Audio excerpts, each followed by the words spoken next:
Good morning. Let's see.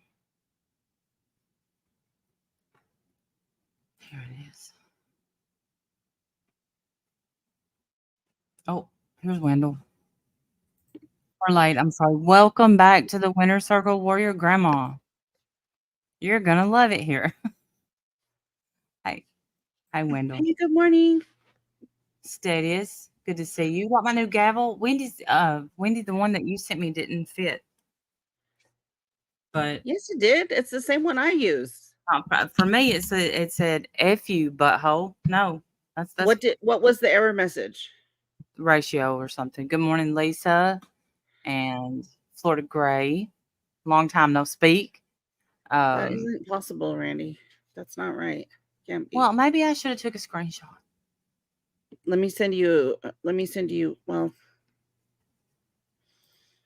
that's weird. I Shouldn't be know. like. I mean, that's the same one I use, so I I know it knew works. it shouldn't be like that, but Yeah, oh, yeah. The ratio is exactly the same. 1500 by 1500. Let me see this one. 1800 by 1800. That's the same too. Let me see if this one is smaller in size. Maybe the size was too big. okay. The other day I added an emoji, a member emoji, and I forgot to tell anybody. And it's like the undecided, a big box with a question mark. So feel free if you remember to use that. Hey, Sarah with the blue dress, serendipity. Try that one. Okay. You mean to try You to do it don't right have now? to. It won't You don't take have to till do it. You don't tomorrow. have to do it right now. I mean, no, it will take. You just have to refresh the stream, I but you did. don't I have to do will. it now because we're already late. But Yeah, we're late. see I'm if that sorry, one works. y'all. I was on the phone with a good friend, and I had a situation that I'm not even gonna, stuff happens. And Maisie Shallow, thank you so much for the super chat, and thank you for being here. Wendy, did you do 10? I did 10, 11, and 12. You did. Well, I Yeah, would have put that on there. I didn't know you were gonna do 3, and I didn't want to overstimulate you. I thought you told me to do 10, 11, and 12. No, I just said see if you can get 10. I mean it was Oh, okay, that's fine. a Well, we good don't have to go girl. through. We don't have to go through all of it. I found a very easy way to do it, much easier than the way that I did 10. 10 was a lot harder for me, and then 11 and 12 was so much easier. Much easier way for me to do it. I I don't know. I was up late Yeah. doing it. Just and it was no problem. I ended up going to the doctor yesterday. Got some. And one of the shots they gave me was a steroid. So I'm like, hey, my love of crafts. That's good though. I mean, hopefully you'll feel better. Yeah, and so I was up till after midnight, and I was like, go to bed, Randy. And then I woke up pretty early today, so I haven't had much sleep. So I could have get honestly, I wanted to keep going last night. I'm like, no, don't jump. Wendy's got it. But Sarah, I hope everybody's okay. Family and friends in the direct line of the mountain fire, devastating with Santa Ana winds. Oh, oh, I'm hey, sorry, honey. Sarah Sarah, with the I'm blue sorry I dress. didn't read your long night. There's I didn't know there were fires. I guess there's big fires out in Southern California. Damn. Oh, honey, I'm sorry. I'm sorry I didn't read your. I hope Thank. everybody's okay out there, honey. We'll be praying. Do they have to evacuate? Ugh, I'll definitely be sending prayers. So sorry. Scary as hell. Yeah. I don't know. I don't want to get biblical or anything. We need to look at this situation here that's going on. Fires, hurricanes, tornadoes. Yeah, it's pretty interesting. I'm I going to play something and I need you to tell me if you can hear it.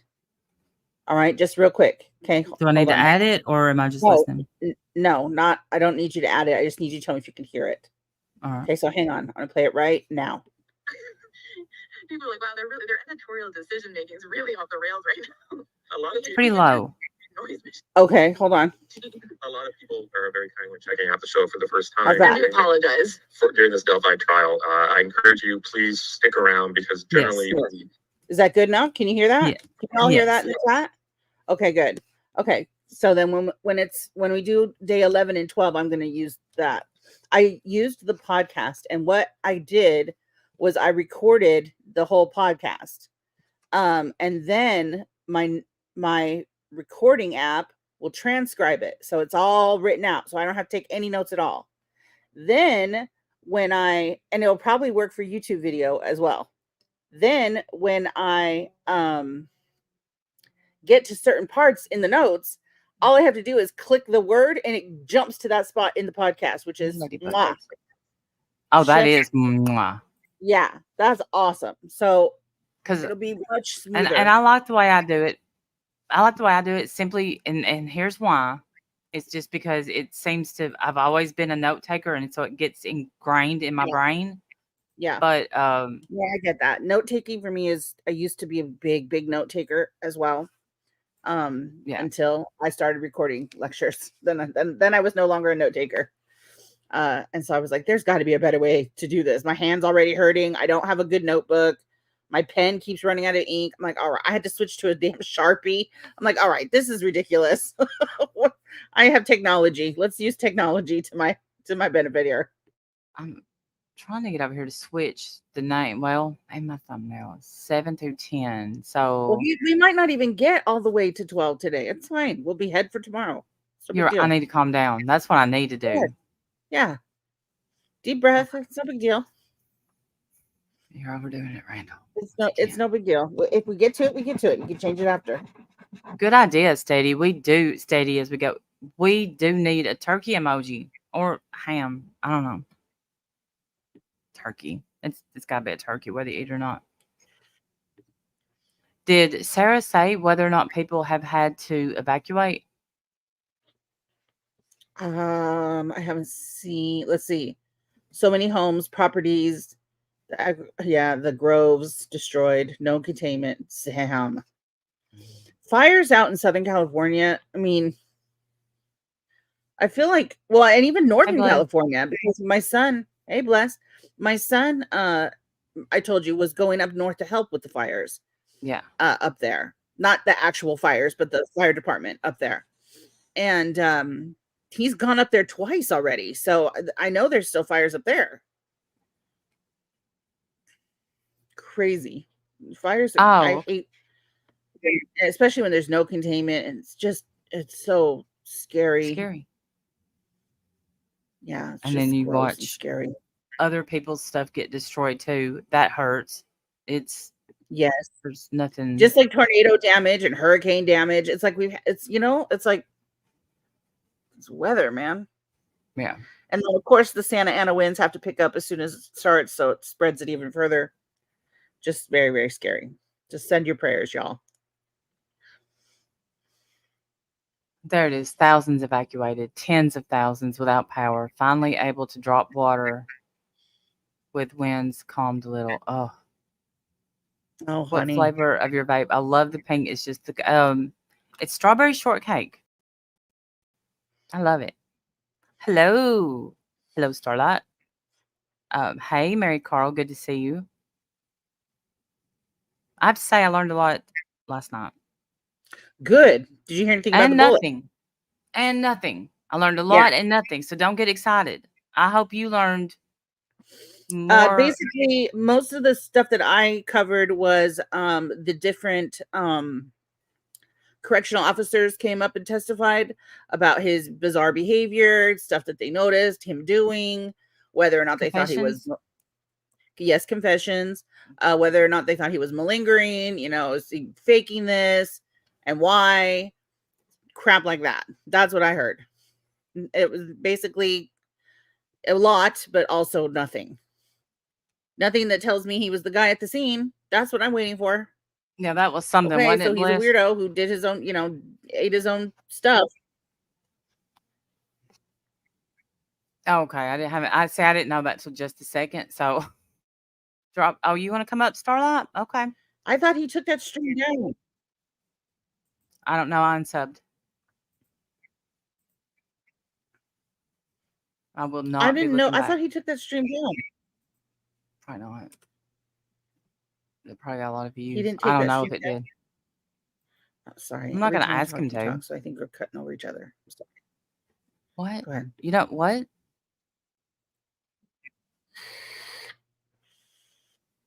What'd you say?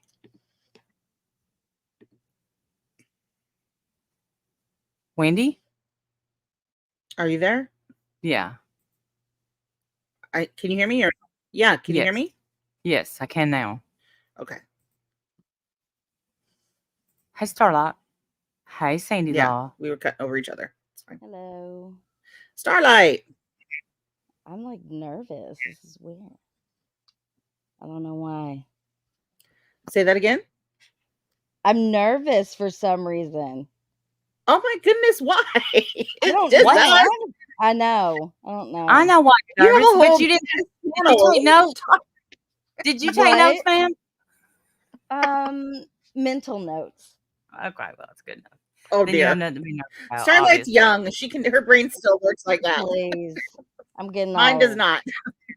Mine doesn't either. To be honest, I save Charlie. mental notes, but they're not there the next day when I go to So sleep. that's why. You got a 24-hour limit on your Yeah. mental note. Yes. Yes, please hit the thumbs up for. I mean, basically, it is for self-esteem. So It helps Yes, that's exactly what it's helps for. push Yeah. the video out. I know, but it also helps my Sure. self-esteem. That too. But, yeah. But really, more I mean- importantly, it helps our self-esteem. So Yeah. Hey, Charlie. Good morning, honey. Hey, Sandy Law. Wendy, are you up here defending Richard Allen? Okay, No. listen. I'm gonna come for you. You're a little No, low. good. Hey, Oh, Celinda. am I? Hold on. No, Well, you sound that good. sounded She sounds lower. good to me, but I turned up. So Well, I have a sinus infection. My ears are clogged. Sorry, y'all. no, I may even be yelling. I don't know.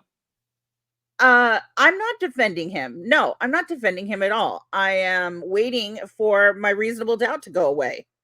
Me too. That's what I'm waiting for. I need some Me too. proof. I need some real proof that he's really the bridge guy. He was there. He put himself. He said he was there. I He's We agree. said that guy. yesterday, but there's still reasonable doubt. Oh, I you're saw that. telling me, Smalls. Listen, no, I'm glad you're here because I need to Mhm. understand why you're convinced. Because the Because he was biggest thing there. hang on, the biggest thing that happened yesterday that leaned me toward guilty was when Randy said that all these people saw him. He saw all these people at the bridge. Okay, and all the bridge Okay. people saw Okay. him. What day? But he listen. Let me finish my Okay. sentence. Sorry. But he, simmer down, ma'am. I know. I get a little triggered over the bridge guy. It'll be Completely okay. understand. It'll be okay. I promise. When Randy said that, bridge guy or at Richard Allen put himself at the bridge at the time, the exact time that bridge guy Mhm. should have been there. He saw all these people, but he didn't see bridge guy. Right. That- Why didn't he see Bridge Guy? Wait, who? Right. Who's Richard he? Allen. Richard Allen. Oh, because he is bridge guy. Thank Well, you. that- Exactly. That's Yeah. the only thing yesterday. So far, that is the biggest piece of evidence that has pushed me toward. Well, what day are you on? So We're on yesterday day we did. 7.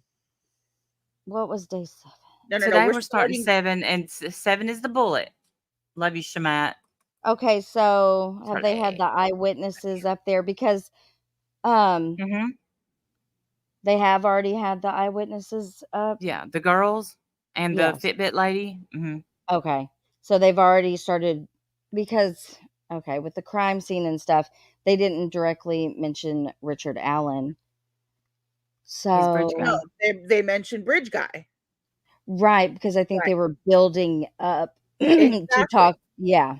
Yes. They And the didn't fact mention him today. My notebook Exactly, got a little wet. moderator. Let me see. I don't know. They didn't mention him till they.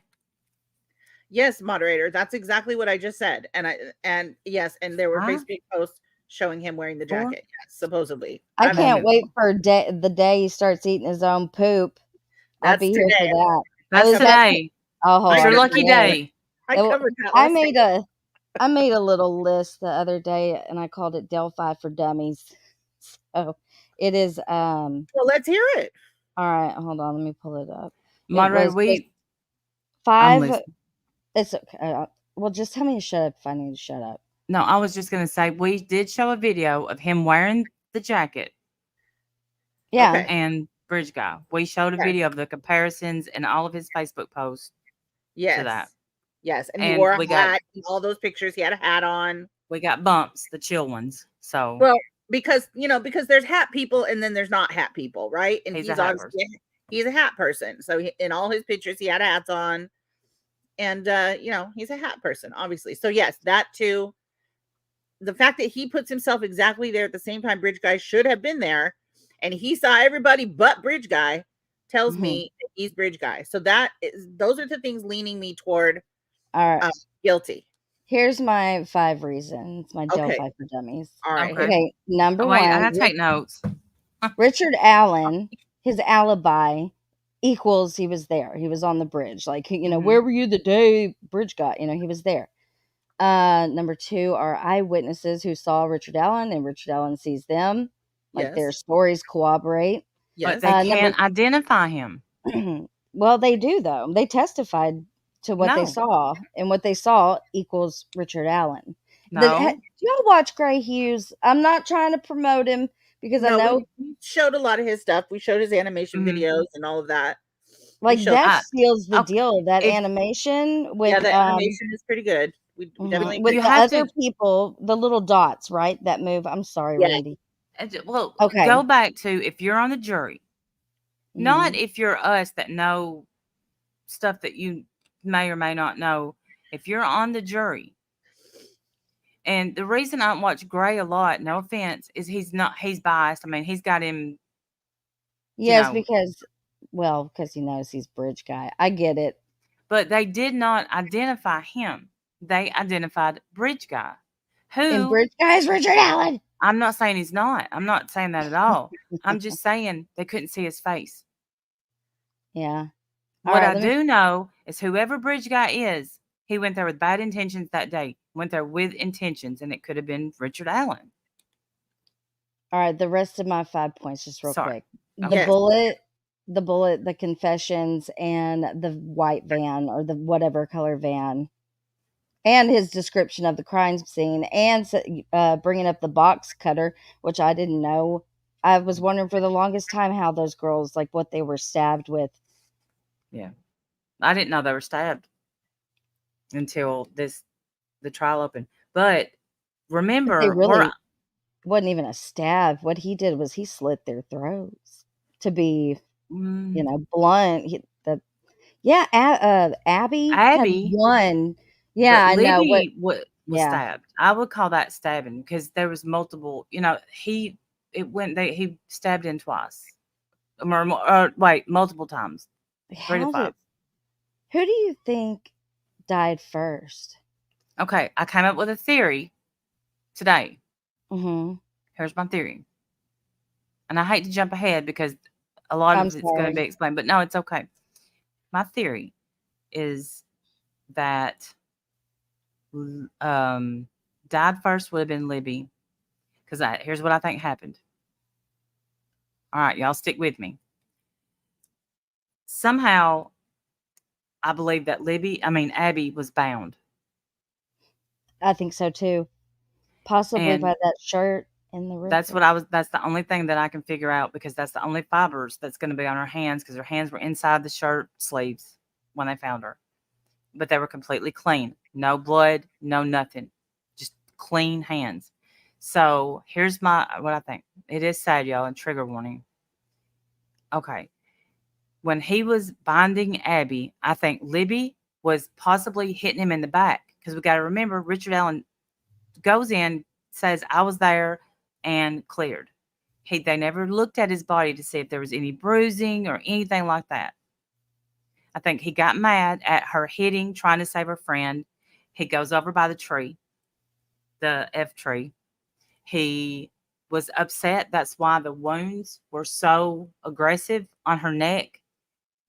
She goes around. She sits down here. Yeah, bleeds out. And then I think he walks over while Libby's sitting there and he cuts Abby. Mm. But Oh, okay. they know that Libby was sitting there and then she laid down. And so he gets back to Libby. She passed away. She was gone because she bled out a lot quicker because he hit 3 arteries. And then he dragged her. We know she was moved up by the tree. And so I think Libby died first.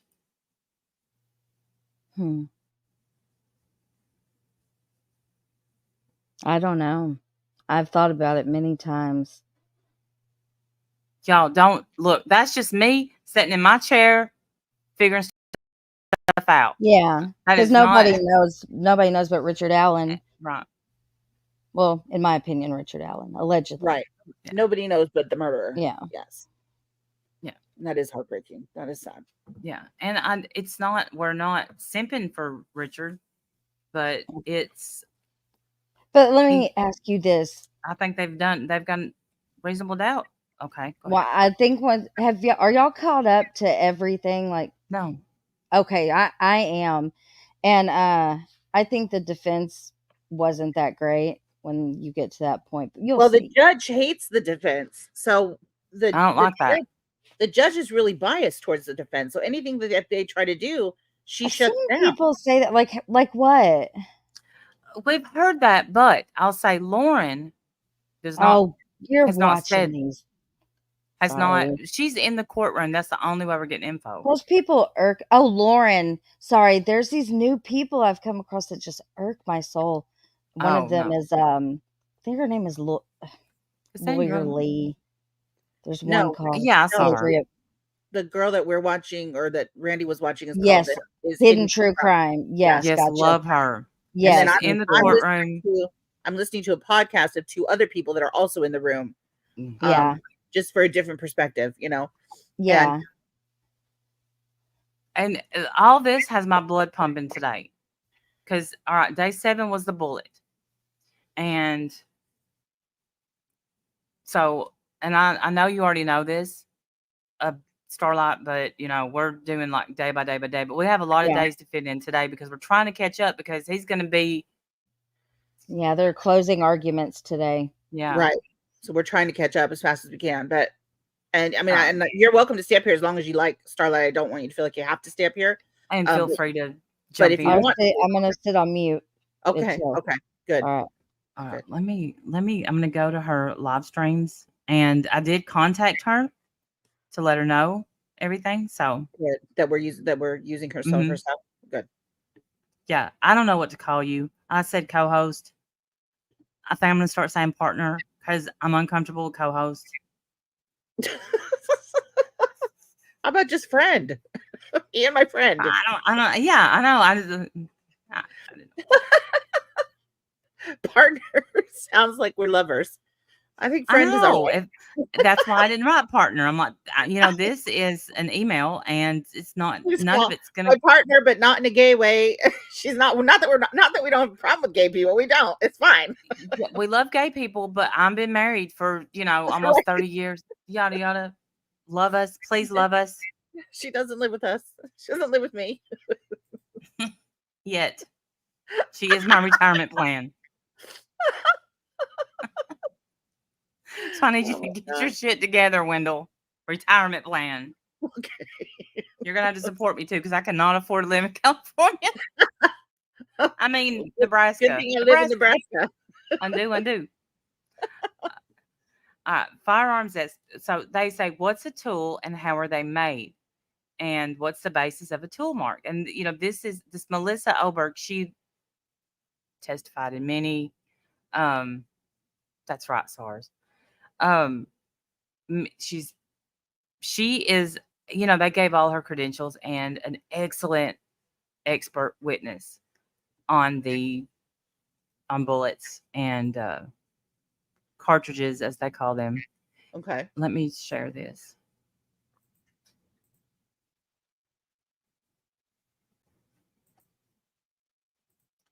and there was no way to write this down, so I timestamped it. That's good. That's fine. Yeah.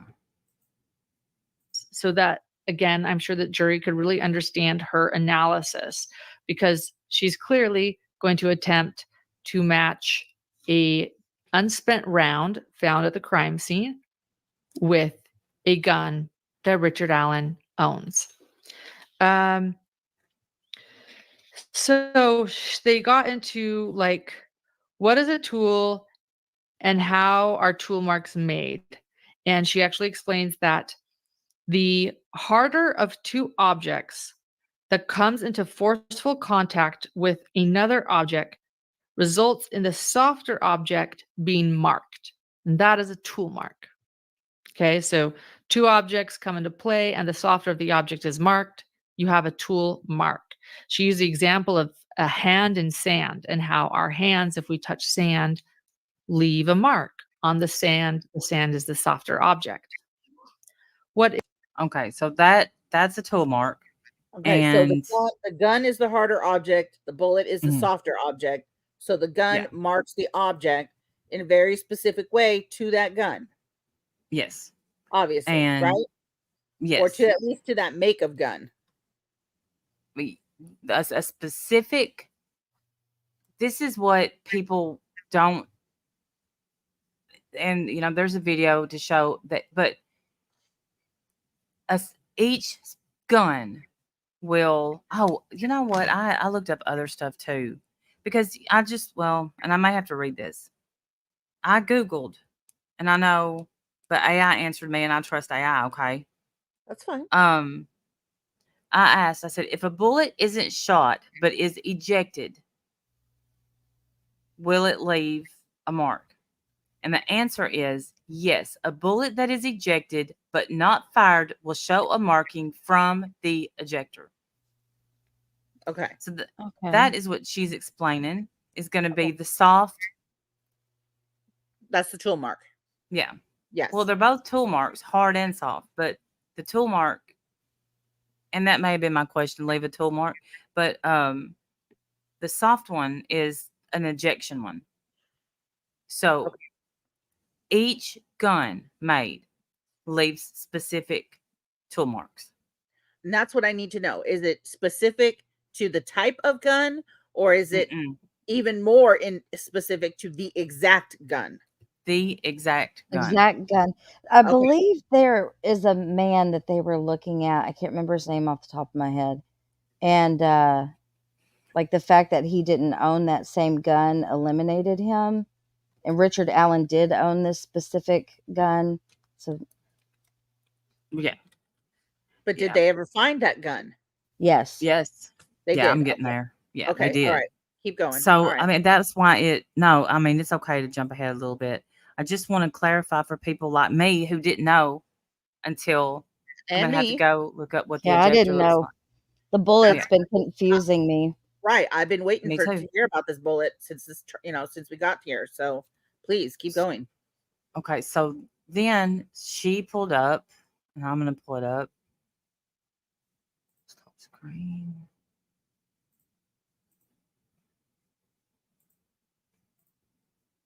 All right. This is the bullet, actually, is only this part. So that's why they call it a casing. Okay. Because the casing is what is going to have the tool marks back here. Got it. And then, of course, the gunpowder is in the casing. Yes. So this, and I don't know if this is the same, the same kind of bullet. I think it is. But this is where your tool marks are going to be. On the which part? The end or the middle? See where it says primer? Yes. It's right there on the end. Okay, on the end. And there's a diagram. But so it went back to, let me get it. So at that time, the woman on the stand, she did get out the gun, the real gun in evidence. And she demonstrated with dummy bullets. And then I can go to this timestamp and tell you how it's unique, and it's how this is her explaining how the tools are unique to each specific gun. Let's do that. Okay, so what did she demonstrate with dummy bullets? Did she chamber them and And and ejected. then and ejected them, and then there was a mark on them? And did we get to see the mark? We didn't get to see it, Okay. but there is a diagram because Lauren's awesome. Okay. I don't remember this one, and I've watched all of hers.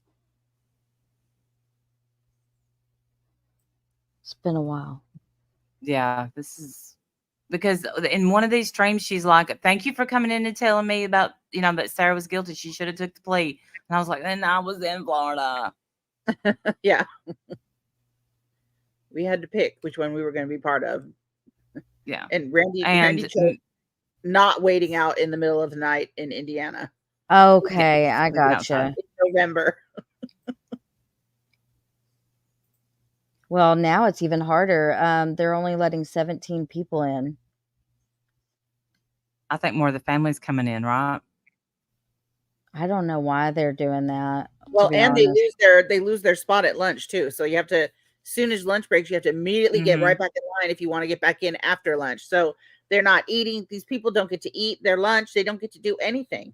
And I think they have to have a buddy because if they don't get to eat lunch, and they may be, I don't know, sneaking a meat stick, but they have to have a buddy save their seat if they have to go to the bathroom. Yeah, it's crazy. It's crazy in there.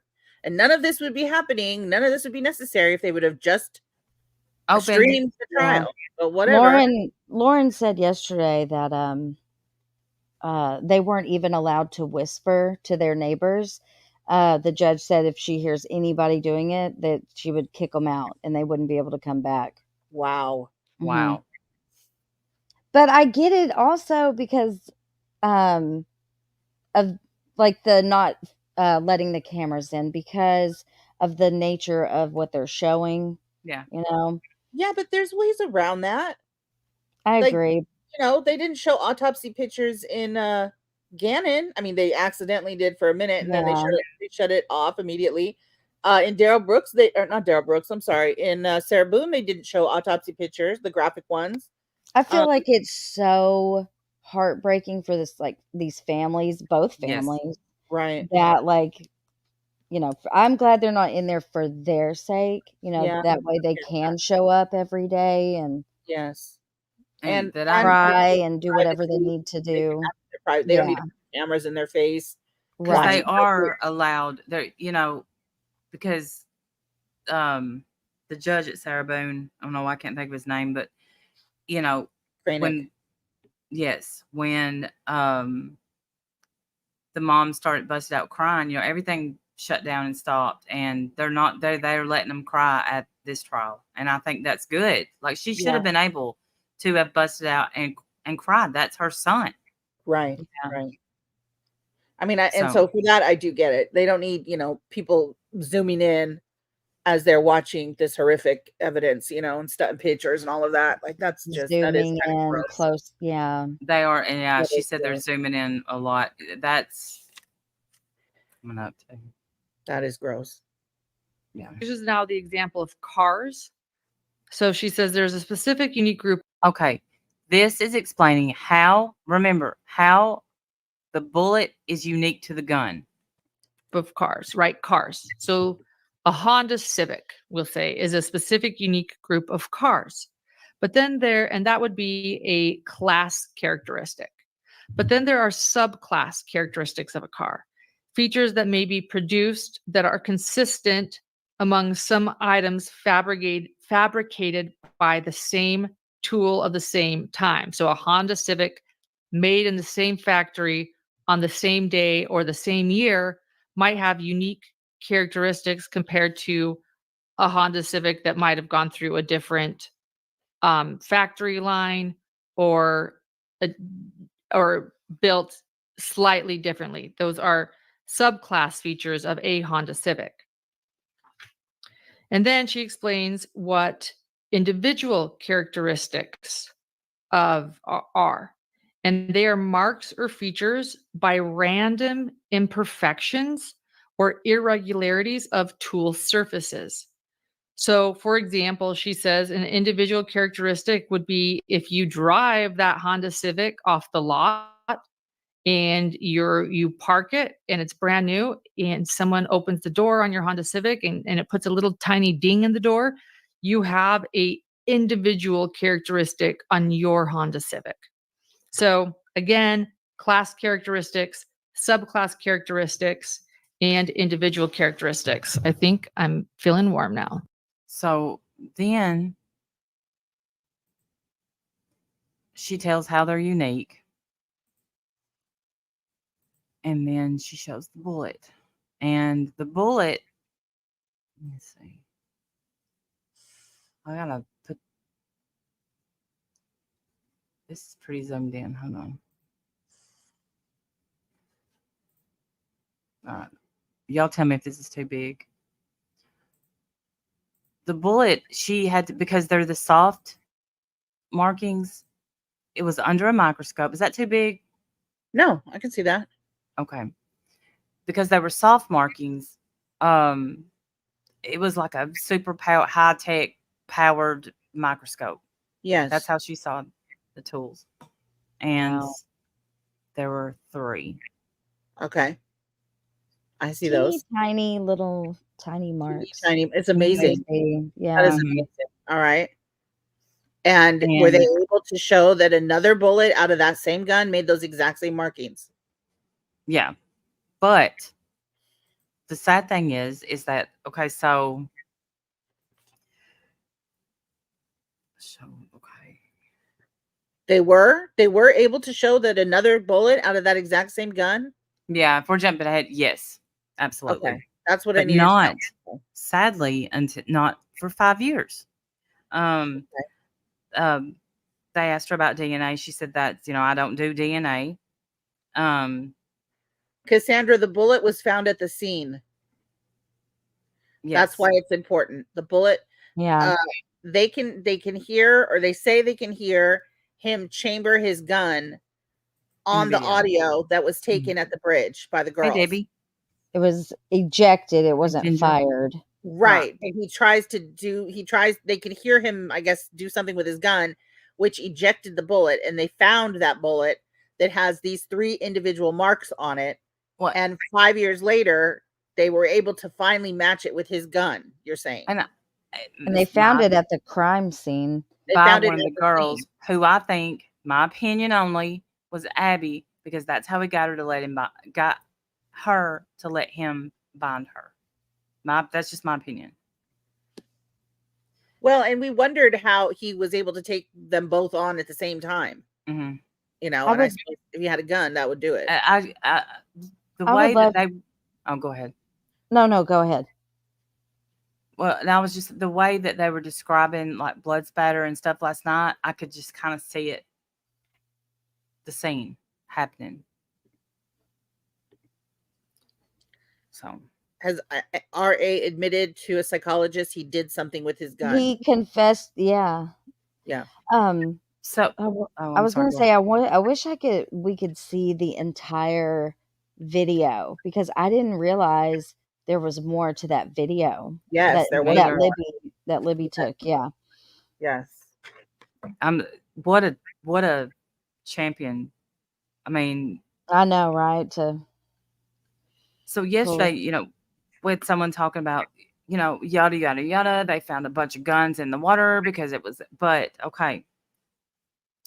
She was sent all the guns unidentified that had been in the water. She was sent every gun that was found in the water. Okay. Some of them were rusted. Right, because that place used to be a firing range. So they found like 5 different guns at the scene. Yeah. Maybe not, but around the scene. Let me see. Oh. Yes. So, yeah, she got all these guns. They were wet. She had to dry them. She had to, get them to where she assumed they were from that creek. They didn't tell her, but they were wet. So and none of those guns, not one of them, matched the bullet. And now this was in 2017. That's the only guns that she had to compare, and she did all of them. And there was several hundred. Like I don't know. It was over 100. I don't know why I didn't write that down. Because I wondered that too. Anyway, so then on October 14th, 2022,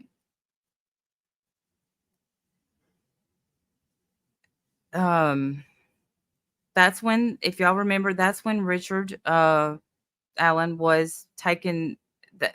He was already questioned, and then that's when they got the search warrant. So he first came into the station, or maybe it was he called the tip line. When the video or the picture came out of Bridge Guy, right? And then they overlooked him, or they didn't. Yeah, they marked him as they cleared him. They still won't admit to anyone. Here is what all so they got the search warrant from Richard Allen's and went in, and here's all they took.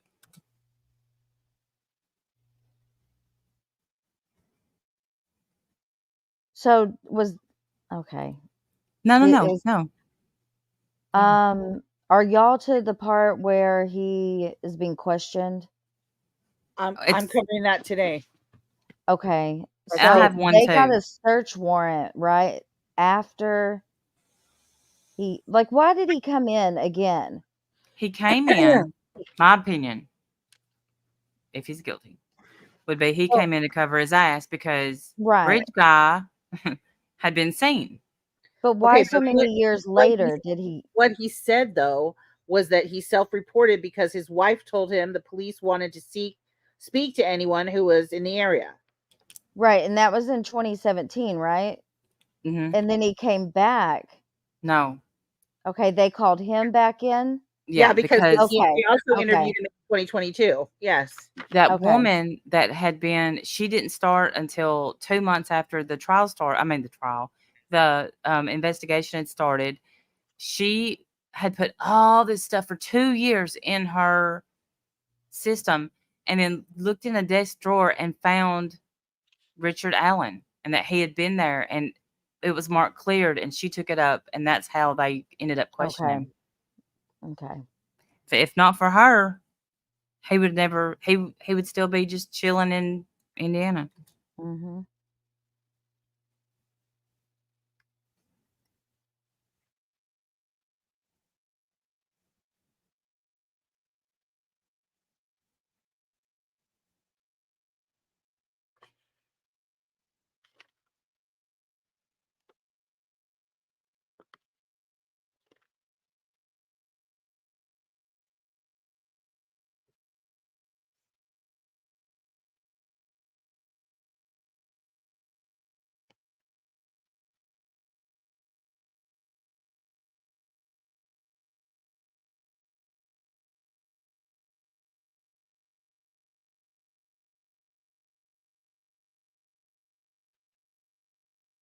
Good morning. Where your grandma? Do what? Nothing. I just saying good morning. Oh, I'm sorry. I can't see chat right now. I'm sorry, y'all. Where your grandma? You didn't hear me give you a great welcome back. Good morning. This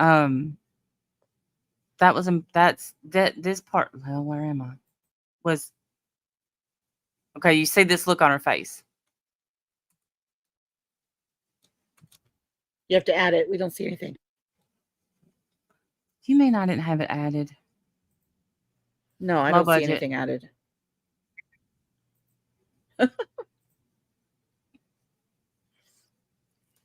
Is that better? Is it in? Yeah. Caliber Smith and Wesson pistol. Pistol. I love that she gets mixed up here. I know she's exhausted though. Which is a 6-hour model P226 40 caliber Smith and Wesson pistol. That's important. 314. And then 315 is one Winchester 40 Smith and Wesson Wesson cartridge. 316 is one Blazer 40 Smith & Wesson cartridge. 317, she received 2 magazines, one magazine containing 8 cartridges and another magazine containing 9 cartridges. They were all Blazer 40 Smith & Wesson cartridges. She took extra photos during her examination, and she used microscopic photographs that she's showing on the screen, and she says that they are increasing these images 60 times their actual size. That's how intense the microscope is. I love that. So, I lost all my years as a member back to newbie noodle. Oh, Damn, poor I missed what winners. she said. Is there any way you can bop that back and let me hear that last part again? Oh, the last part? So sorry. Yeah, I missed what she said because I was reading something. I'm so sorry. It's okay. Screen, and she says that they are increasing these images 60 times their actual size. That's how intense the microscope is. That part, Wendy? I guess. Yeah. Is that to see the marks? Yeah, that's the testing that she did. Okay. So Now, she go. I've got Okay. some devil's advocate info coming in, of course. Okay. I'm being told for Oberg to get her quote match, she had to cycle the gun 3 times, but then guys- she makes. Go ahead. Go ahead. Go ahead. No. Okay. No. Oh. Go. You go ahead. Mhm. Okay. But then she makes her conclusion based on a fired bullet. When a bullet goes through a barrel, you have torque, which is rotational force, heat, more direct pressure, etc. Striations can be compared. Several states don't even allow unfired bullet comparison. No. So she didn't she- compare it she- to another unfired bullet that just got expelled from the chamber, or whatever from the expelled from the chamber. She compared it to a fired bullet. Okay. So, And person. she had to do it 3 times. No? Because the gun, the reason she had to do it 3 times is because that bullet was cycled 3 times. Okay, so she did it 3 times on purpose. Yes, because Gotcha. that mark, you see 3 marks, 1 at a time. It didn't Okay. do all 3 at one time. And you Then saw one of them. how did the expelled bullet get 3? Oh, because he cycled 3 times. He cycled it 3 times. And if you Gotcha. look at the tool mark, the soft, that's why there's a difference between soft and hard. Right. The soft tool mark, you'll see one of those. I can pull that back in. Yeah, bring it back. One of them is like sideways. Yes. Yeah. Thank you. And that makes it very unique. And if you can get 3 bullets to do the same thing 3 Look at times. Warrior Grandma's comment. Warrior's Grandma said, I actually got to do that once with an expert, and I was able to successfully ID the bullet. Very wow. cool. I didn't know Okay. that. Okay. Uh-huh. Yeah. And I know where friend is coming from. We haven't got there yet, but because I even put on the, a question mark, why? But there it is. So see Okay, hang on. how Let me see. okay. Yeah, one is straight up and down, the other one's kind of cockeyed, and the other one's really cockeyed. Right. Mhm. So you do this. Or I guess two are straight up and down, really, I guess, and the other one is off to the side a little. Right. And say you do this 3 times. And I think that, she did it 3 times because there was 3 tool marks. Yeah. I don't know why she shot it, but she shot it. But you got to think, these are soft. And when you shoot the gun, that's hard. No, I get that. Yeah. It's just that to compare a shot bullet with unshot, I probably wouldn't have shot it, but she is the expert. Maybe she couldn't get it to expel. Maybe she didn't know how to. Maybe she couldn't get it to expel. She had to shoot it. If it's, and so each of these individual lines. So each one of these happens each time it chambers. You can't do this without. It doesn't put 3 marks on it when it chambers. It puts 1 mark on it. No. Mhm. Yeah. So I these thought marks on the fired bullet could be in different locations on the bullet. it would be if she fired a bullet 3 times and cycled the bullet 3 times, it would have left 1, 2, 3. Or in 1, the same 2. exact places on the Yes. bullet, or in different Yes. places on the bullet? Same place. Because it doesn't, so the bullet doesn't shift rotation or something so the marker end up in a different place? Well, I don't think that you can't shoot a bullet more than once. So she would have had to use 3 different bullets where she got 3 different soft. Gotcha. Yeah. Okay, thank you. That makes sense. And that's how it's unique to that specific gun. We got to remember, this woman tested hundreds of guns that were found in the creek. Right. Yeah. So that hundreds? It was over 100. I don't know why I didn't write the number down. Okay. And then if y'all want to watch it, she showed a bit of they played 2 YouTube videos in the trial showing how the guns are made and why they do the markings the way they do. Okay. Yeah. Okay. I wrote the timestamp down.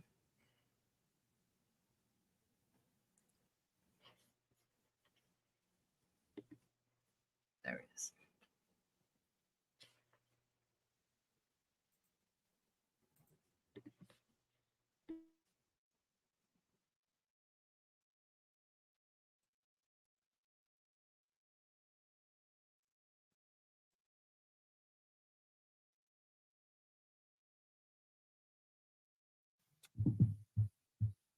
I'm not going to play the whole thing. The whole thing is 13 minutes long, and it, in my opinion, is boring. Not everyone would think that. I think that. So let me just share the beginning of this so you can kind of see the video that was chosen by the prosecution to play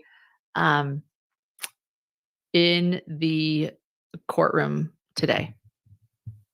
If you want to see the full video, head to the description of our video.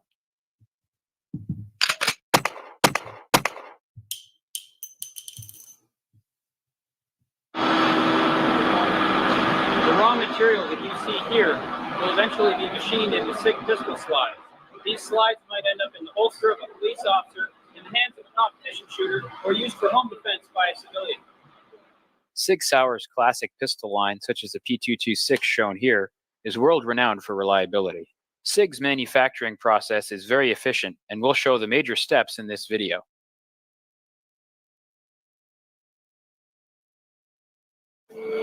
One of the most important components of any pistol is the barrel. The first step in barrel manufacturing is the drilling of the bore. Next, the barrel blanks are placed in CNC lathes, which turn down the outside diameter of the barrel slightly in order to remove rust in barrels. This is an efficient way to produce a large number of high-quality barrels. And sectioned and faced, the hammer-forged blanks are then turned down by a CNC lathe. This process is so efficient that it required only one skill on these frames. After milling operations are complete, robots deburr the frames. However, final deburring is done by humans. Finishing operations are highly regulated under German environmental and health laws, and we were unable to film them in process. For demonstration purposes only, this is the station where anodizing is conducted. The assembly operations you see here are being conducted on a SIG-Pro polymer frame. Due to an important contract with a foreign government, all assembly workers had shifted to the SIG-Pro. However, the classic SIG handgun series, such as the P226 and the P229, are assembled by the same workers on the same line. SIG's high-end models, such as the X. I think that's all she wanted to play of it. I showed that one specific part, and I said it was 13 minutes long. It's actually only 5 minutes long. I realized it's 13 years old. It was uploaded on YouTube 13 years ago. So it's at least 13 years old, this video. And I'm just trying to get back to me. Okay.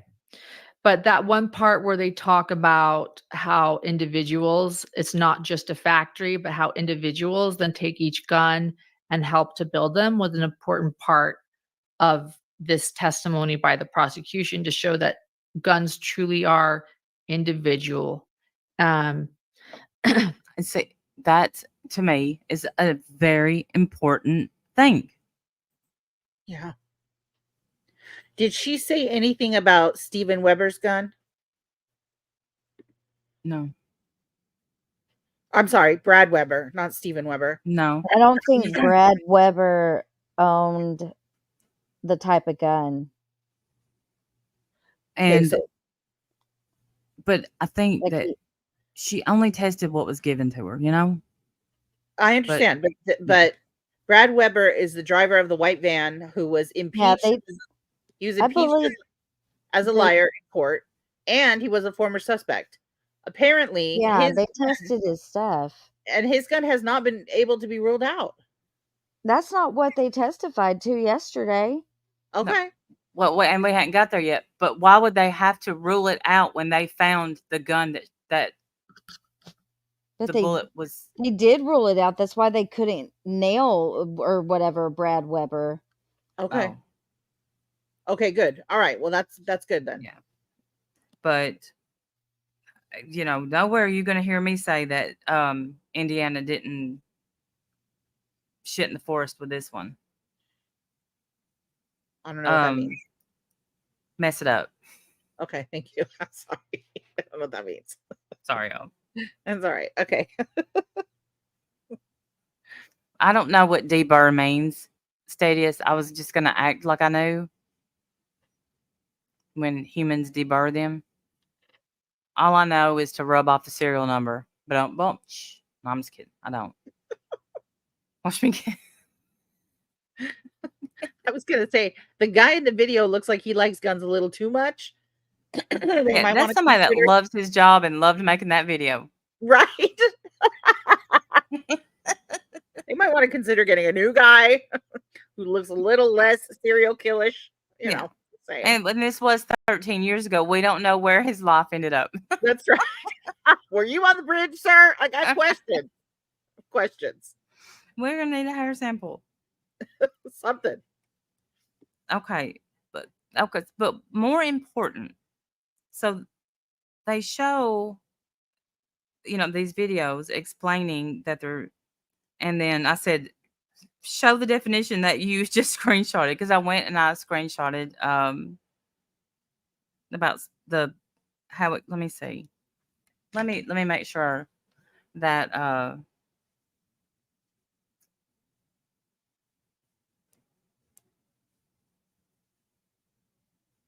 didn't screenshot. No. Okay. That was me looking up. I went ahead and looked up, is eat a bullet to a specific gun, even if it's not fired, because I did think it had to be fired until now. But what's important for this examiner, is she had someone go over her work. And the second examiner found the exact same, without knowing what her outcome was, found the exact same. Oh, gotcha. Thank you, Florida Gray. So it wasn't like she just done it herself and didn't get back up. She did. What? All right. So the expert gave the evidence to another expert to check her work. Okay. To see if they came up with the same conclusion, and he came up with the exact same conclusion.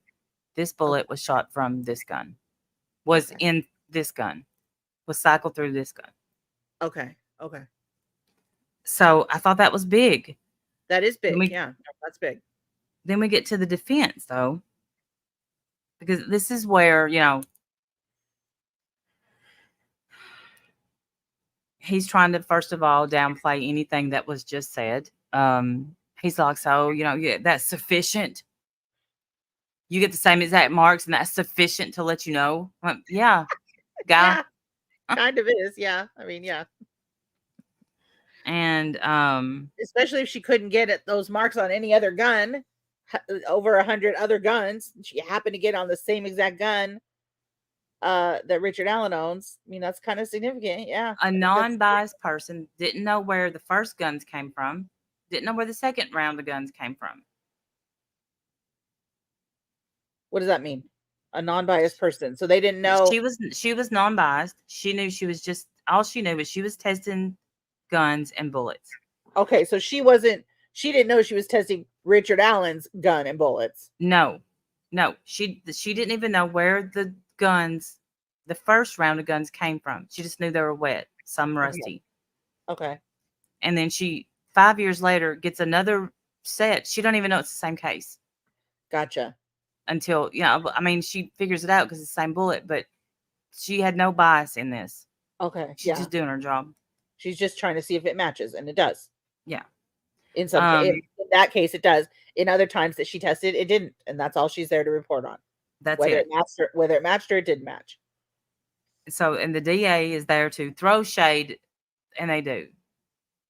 Exactly, moderator. That's a gun's fingerprint. I've heard that for years. Every gun has a fingerprint.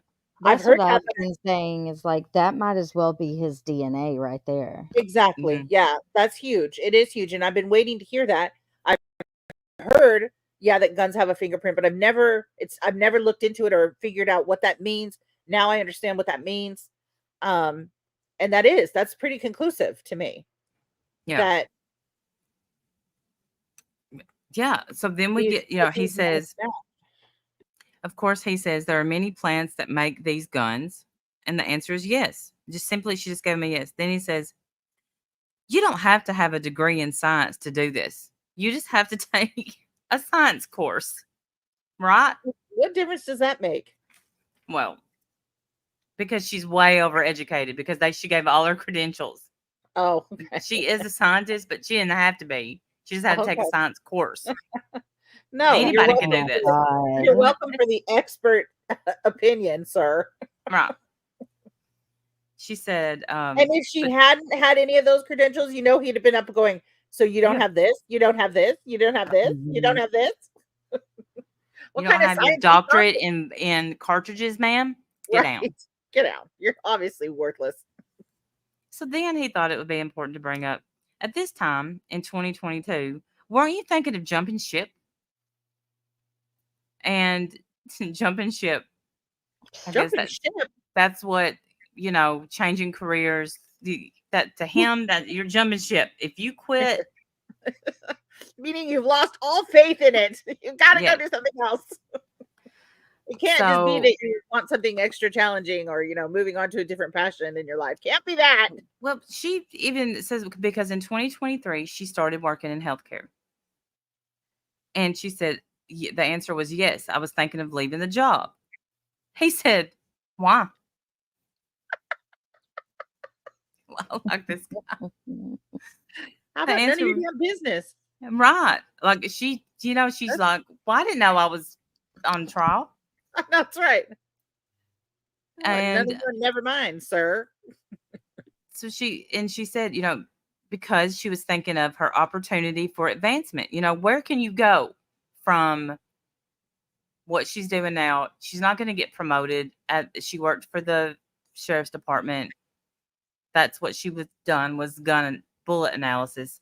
And this isn't a high crime, believe it or not. It seems like it, but it's not. People change careers in their life. I don't know why I'm defending her, but I think she's good at what she does. I think she is too. I mean, she sounds like she is too, but that's a ridiculous question for the defense to even ask because lots of people change careers midlife. They do. Happens all the time. And I think, what was he trying to say? Like, you hated your job so much that you took a file. Oh my God. All right. Well, that's a little bit of a stretch. That sounds a little desperate to me, sir. I think they are desperate, very desperate, because this bullet is probably the most important thing in this investigation. That's it. Other than him self-admitting that he was on the bridge and this bullet. That's it. And then he says, so your current job has nothing to do with guns, bullets, or cartridges. Am I right? He finishes about every question with, am I right? And she answers yes. Now, and nobody's objecting to this, like irrelevant. No, there's no objections. I guess they're letting him hang himself. the jurors were paying close attention, and like he would throw out this, she would say that, and so she describes their heads just bouncing back and forth, back and forth. Yeah. Wow. Could that be her tampering with the jury? Possibly. Putting their lives in danger. Yeah. Putting their life at risk and whatnot. Don't put their lives in danger. Don't do that. Did you hear Oh, that? you dummy. Merv said that Randy was putting the jurors' lives in danger in Sarah Boone trial because Randy would talk about, how the juror was reacting to. It's so good. I have the clip. I can play it if you guys want me to because it's hilarious. It was a good time. She's like, that could be known as jury tampering. Randy, You can't she didn't do say that. It's wrong. Here, listen. I'll play it real quick. Listen. Okay. Starlight, are you here? Can you hear this? I hope she's here. And I don't know if that's someone that was. Okay, here, listen. And I don't know if that's someone that was talking online about jury reactions, because you can't do that. You can't talk about the jury in a current case. You can't do that. What? You're putting the jurors' lives in danger. Oh my God. Be considered jury tampering, and that's wrong. And you could cause a mistrial. That's not jury tampering. Is someone jelly? Like, what is going on? I'm never Merv? gonna let her live that down. Never. Every case we do, we're gonna Did put she it never down. watch court TV like Nancy Grace? No, There's so many court reporters that I loved from back then. Like, what's wrong with you, Merv? I think She's an she's just idiot. jealous. Yeah, because Nancy Grace would be like, and juror number 3 was Juror. sitting there. Juror. Yeah, juror. Juror. Juror. Juror. I Don't be love making Nancy fun of my Grace. Nancy and I her can't help accent. it. I love her. I love her Nancy, too. I do too, but I mean, she is hardcore. Like, did you watch She is. when Gray Hughes went up there Yes. and she said, "I did not ask you that." Yes. That's why I love her, though. She's such a dick. I love her too. She's I horrible. gotta use the restroom, y'all. This is good. Keep talking, but No, that's funny. yeah, I was like, You only abort, need to jump say down, one. Gray, jump down. Why would you jump into the grave? Why would you do that? Nancy right now is covering, and I want to cover this case, the Micah Miller case. I want to cover that. He was arrested today. He got arrested. I saw. What? But he was arrested for nothing to do with her, though. Unfortunately, Okay, that's what I sadly, figured. I was But hoping he the would be arrested. FBI just raided his house, Yeah, so it could and be. they walked out with bag after bag after bag. Right. You know, they walked out. So with they all kinds of arrest him stuff. for like a little parking ticket while they're Yes. trying to get. Yeah, Right. well, I know Well, them this is tricks. going to be an unpopular opinion, but can you just see like this? This is like Micah's big fuck you to him. Like, what if she knew he was committing like fraud and all this crazy shit? Then I applaud her. I'm fine with it. I'm sad she had to lose I'll be her right life back. over it. Right. Okay, go, Yeah. Randy. I'm sad she had to lose her life over it because she seemed like such a beautiful girl and he seemed like a damn monster. And I wish she could have just gotten away from him. Right. And I hate that she didn't. But if it goes to trial, I want to cover that case too because fuck him forever. I don't think they'll get him for stuff to do with her though. He didn't hurt her. That's the problem. He didn't Right, hurt exactly. her in any way that's chargeable. He hurt her in many, many ways, but no way that's chargeable. It's not a chargeable offense. Anything, you know what I mean? And certainly not with her death either, that they so far have been able to come up with. But if it ever did, I want to cover that case because he seems like such an evil piece of shit. He closed down his church, but he's already filed a license for a new church. Oh, really? Give it up, sir. You're not any kind of pastor. I don't know. Just go away. Is he still preaching, or was he? I should say he was, and then he closed down his church because protesters would show up every Sunday. Oh, okay. I didn't know he closed it down. Harass the hell out of everybody. Yeah, them protesters are not letting go of this anytime soon. So he closed down the church, and then, but he's already taken out a license for a new church name. I don't know where it's going to meet or, where it's happening, but he thinks he's going to still be a pastor after all this. Dude, I would run away, change your damn name, disappear. Yep. Get on a sailboat and go somewhere. Like for real. Like you're done. I'll never get over that video of him laying in the grass. Oh my God. So many ridiculous things have been posted where he's the way that he cries again, no Yeah. tears, no tears at all. But he makes the Yeah. noises and talking about raising her from the dead and ridiculous shit like that. Mhm. Shut up, man. Just shut up. Stop talking. No, he's a piece of shit. He is. He Who? absolutely cannot stand him. Micah Miller's husband. He was arrested for, I think it was like assault or something. He was arrested. Nothing in battery. Yeah, it was an assault battery. Nothing in conjunction with her case at all. Nothing tied to her. But they did arrest him and they've raided his house already. And I said, if that case goes to trial, I want to cover that case. But I I don't hope know. he if wasn't ever- having any Diddy parties up in there. He's gonna find a bunch of baby lotion. I hope he was. Let's get him all. Baby oil. Get him Yeah. all. Get him for everything. Asshole. Can't stand him. Hey, Cassandra. Good morning. Yes, good. Yes, yes. Cassandra will be here if it happens. I've been on Yes. this case from day one because I haven't. Well, I Love- was, and then once I mean, Yeah. I think she took her own life. It seems like that. Yeah, there's not going to. I don't know that they're ever going to be able to charge him for anything. I just feel like he's definitely being convicted in the court of public opinion. I think. Oh, yeah. Definitely online, everybody hates him. Protesters are Part of showing me- up every part- Sunday. A part of me truly feels like this was Micah set him up to get, to be exposed for the piece of shit that he is. You know what I think it means? I think that God loves his children. That's what it means. Yeah. She was a And- beautiful lover. Mhm. She was She a was. beautiful lover of God. She loved Yeah. God so much, and he loved her, and her life was ruined by this asshole.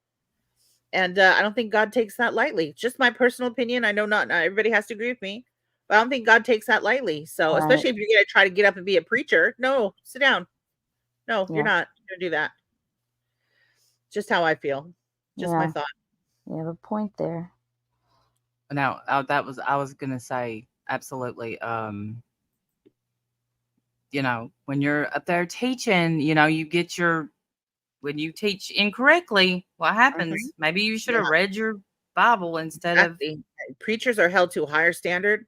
of. And especially if you can't run your household correctly, it's a big deal in the Bible. Big deal. Moderator said, strange they found a body in a car near his house, and the next day he was raided. What? Moderator always knows. I don't know who moderator is, but they always come in with the bombshells. It's like, damn. I didn't know I think that. moderator I works for the love FBI. that moderator stays on top of stuff. Yes. So, Moderator works for the FBI. I'm convinced. so okay, so then he go all right. Now, then he tries the whole where am I at? Okay. You said you've never made a mistake in the lab. And this was from an old deposition. She wants to see where she said that. And then I went ahead and pulled up the timestamp because I think she was shocked she had ever said that. So And her answer is in quotes, no mistake that I am aware of, end quote. And so Rosie says, but you said nobody in your lab makes mistakes. He reads page 18 and she said, yes, I said that. So he says, so in a course of 17 years, how many examinations did you do? And she said, approximately 6,500 examinations. And so he pushes. And so you've never made a mistake.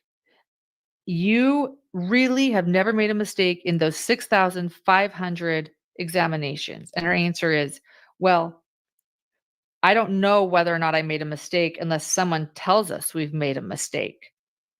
And so then Rosie questions, tool mark examination is an umbrella under firearms examination. yeah, this is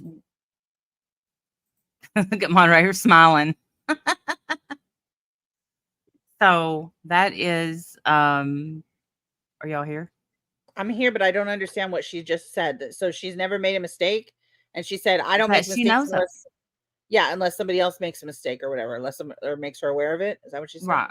She don't know. No one's ever told her they made a mistake out of her lab, is what she said. Gotcha. Okay. So, I think he's just kind of being throwing some shade. That sounds like a desperate question to me. Again, sir, that's another desperate question, and you look stupid asking it. A lot of the Because questions now are she gets to desperate. come back. Now she gets to come back and say no. She's never made a mistake. Next, that was Right. dumb. Not that I'm aware of. You probably shouldn't have asked that question, sir. You just made her more credible. Nice, good job. So then the more I think these are desperate questions because we know if you've ever watched a trial that it had a gun, they had a bullet, they've been convicted. We know that this works.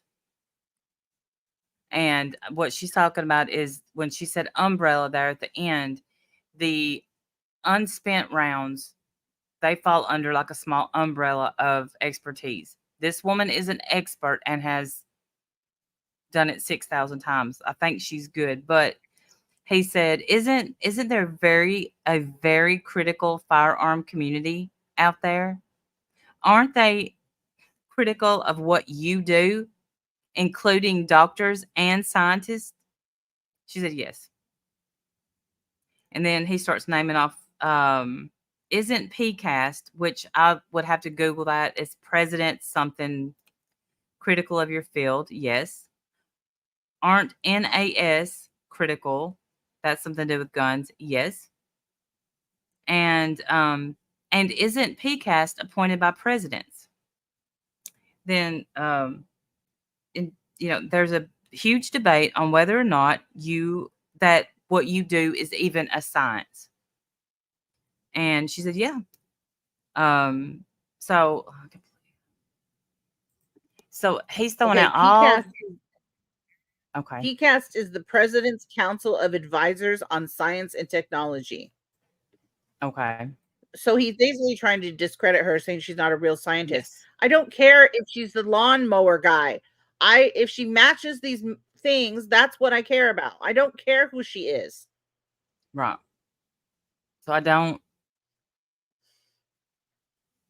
But so there's a debate, and then Melissa answers, well, they were critical that we did not have enough black box studies to check our work. So in other words, she explains what they're critical of, and their specific criticism in 2016 by PCAST is that this umbrella under firearms examinations did not have enough black box studies to check and determine their work. And then Rosie asked, well, what about the NAS, which is the National Academy of Science? And she says, yes, they were critical too. And then Rosie says, well, they said that you needed to have independent lab reports that were not closely related to law enforcement. She says, yes, that was recommended. And then Rosie says, but that hasn't happened. And she says, at the time I left in 2023, there were only 2 sworn officers. But Rosie says, you were still state employees. She said, yes, we were all state employees. And so that's him throwing shade. You worked for the state, so you're going to find something that the state is saying that it's Richard Allen's. Oh, okay. Okay. He goes on to ask, so are you saying, because this is where the fired bullets come in. He said, so are you saying a fired round can be compared to an unspent round because of pressure? And she says, an ejection mark is an ejection mark, whether it's fired or not. Okay. He said, but. Oh. Okay. Now that's interesting because Devil's Advocate told me that a lot of states do not even let you compare fired and unfired. But she's saying that you can compare them. The marks are the same. All right. Because I think an ejection mark is an ejection mark. And hey, Melissa, and she knows what she's doing. And then he's like, but there's room to improve this process. And she's like, yeah, there's always room to improve. I mean, and he said, what was your first impression when you first saw the bullet? And she's like, there was nothing, nothing remarkable about the bullet. Basically So he was just trying to, let's see. That's remarkable. But there were ejection marks. Yes. It wasn't remarkable, but there were ejection marks. And remember how she had to, hey, Pink, it's okay. I'm sorry. We're good. Remember, she saw it under a microscope. You're not going to be able to pick up something and look at it if you have to see it under a microscope. So the DA says, so it was cycled through a gun 3 times. Yes. She said there was, and she says there are potential, but she couldn't definitely say, okay, wait. I missed something.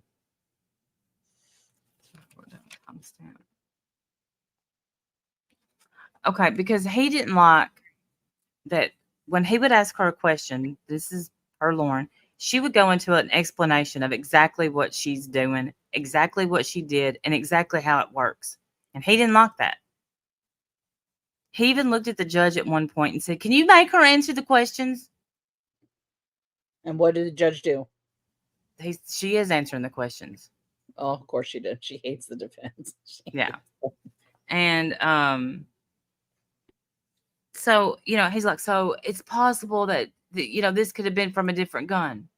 And she's like, sure. One that I haven't tested. I mean, he any doubt he can throw in, which I guess that's his job. Then he starts getting very sarcastic with the witness. And this is where I wrote, this is a shit show. This whole case is a shit show. This whole trial has been a shit show. And, the jury did ask some questions, and I can play them if you want me to. But I don't have to, because basically and they asked, and I don't know if this is where Lauren says it or not, if it was day 7 or day 8, because we're about to hit day 8. But she's like, the jury doesn't seem to be not in the know about stuff. But the questions they're asking, they're specific, like they possibly, she could say, possibly have maybe heard of the case a little bit before they got on the jury. But and then I wrote the prosecution really hangs on if this cartridge is from Richard Allen's gun. That's what it's hanging on. This bullet. Day 8 was a short day. Because this trial's 6 days a week. They're going on half day on Saturdays.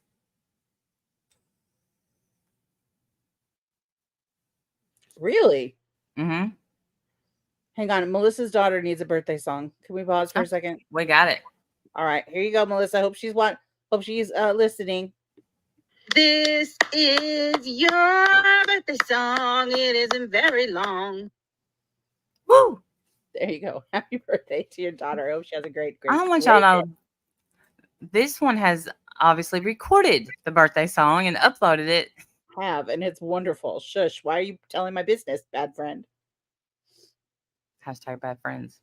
There's only one way they are marking the bullet. So there's only one. Hashtag bad friend. I can't believe you just did that.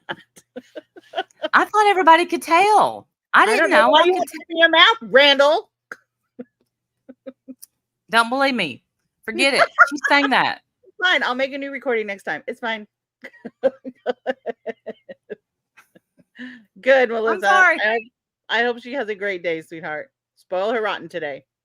All right. So Florida Gray says, so there's only one way they're matching the bullet. No.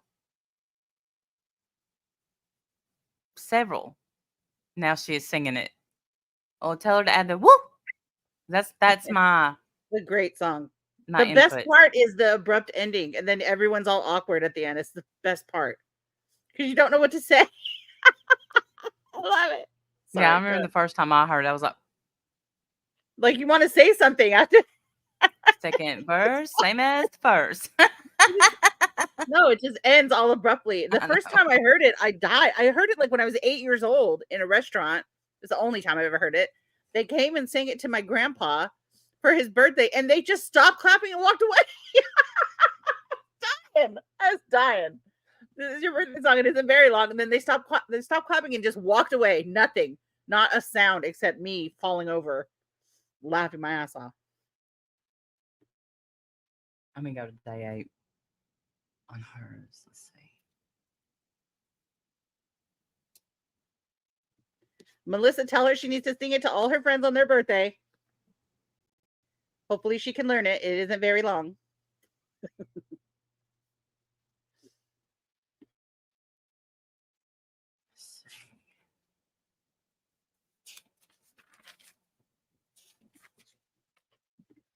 Y'all, I'm sorry. I don't know. Maybe I'm getting too deep into it. No, you're doing fine. This is Okay. this was the evidence that we needed. So I'm glad you're, Okay. we needed about the bullet. I think that was so important. Well, I don't think that. I think everybody thinks that. Yes, not firing in mark and no serrations on the bullet. Well, I'm sure there were after on that one, but there is the soft print. And that's where you touch your hand to the sand. And then the hard print is where you put your hand through the sand. Thank you, Sarah. Thank you. So on day 8, the witness is Lieutenant Jerry Holman. This is his second time being on there. And October 2022 with Richard Allen, he started off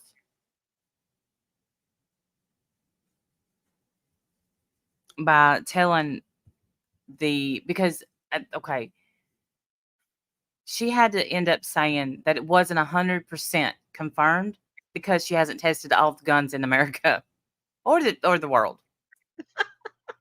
Yeah, well, that's definitely understandable. Yeah.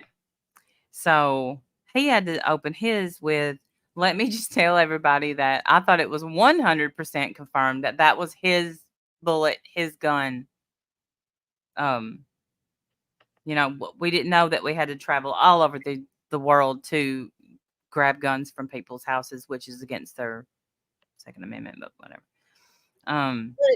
So do you know, did she test other guns that are the same make and model as Richard Allen's gun?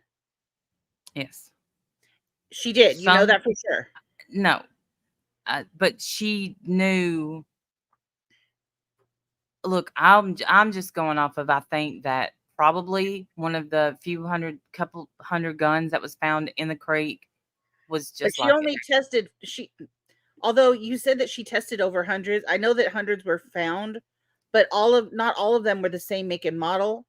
I think only 5 of them were the right make and model.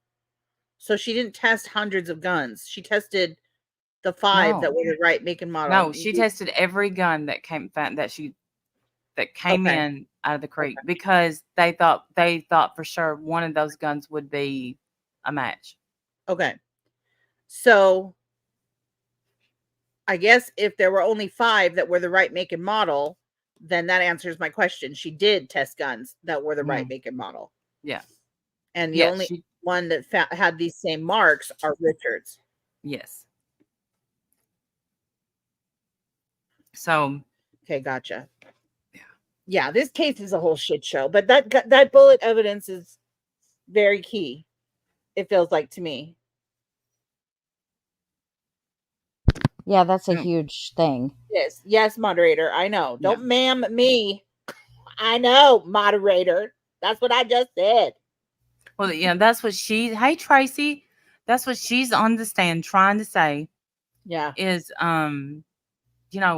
this is basically this is as much DNA as you're going to get is this freaking bullet right here. Right. Now, hopefully the jury understands all of that. Hopefully the jury's smarter than me. Well, they don't want to concede to that. And look, I know that I sound like I'm up here. I got him convicted. That was powerful. I think that told. No, we said that yesterday, though, Randy, that we needed to know about this bullet and how are you able to tell me that this really came out of his gun? And they give him opportunities. They give him opportunities to say, hey, and that's about to come up in his interview. Was you ever down there before and possibly could have lost a bullet? No. Yeah. Oh, thank you so much for the super sticker, Melissa. Much appreciated. So, he brought him in for an interview, and let me share this. When, in 2017 or 2022? Nope, this was October of 2022.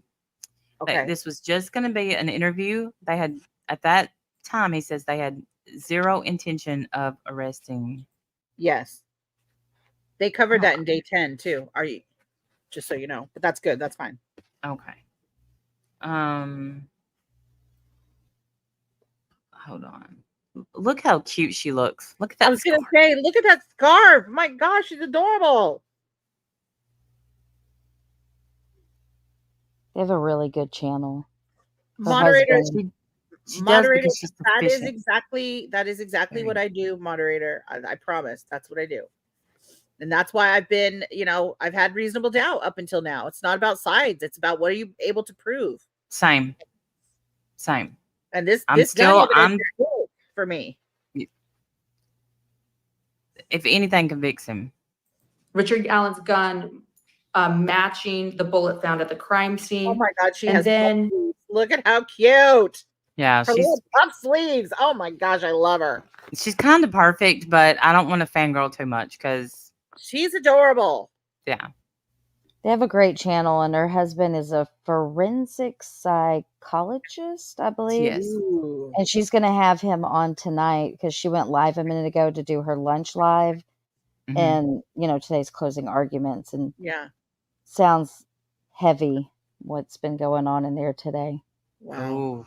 And I bet because isn't he gonna weigh in on Richard Allen's The malingering, I can tell Dr. Matthias thinks that Richard Allen is guilty. And, well, I won't say it because I don't want to. is that her husband?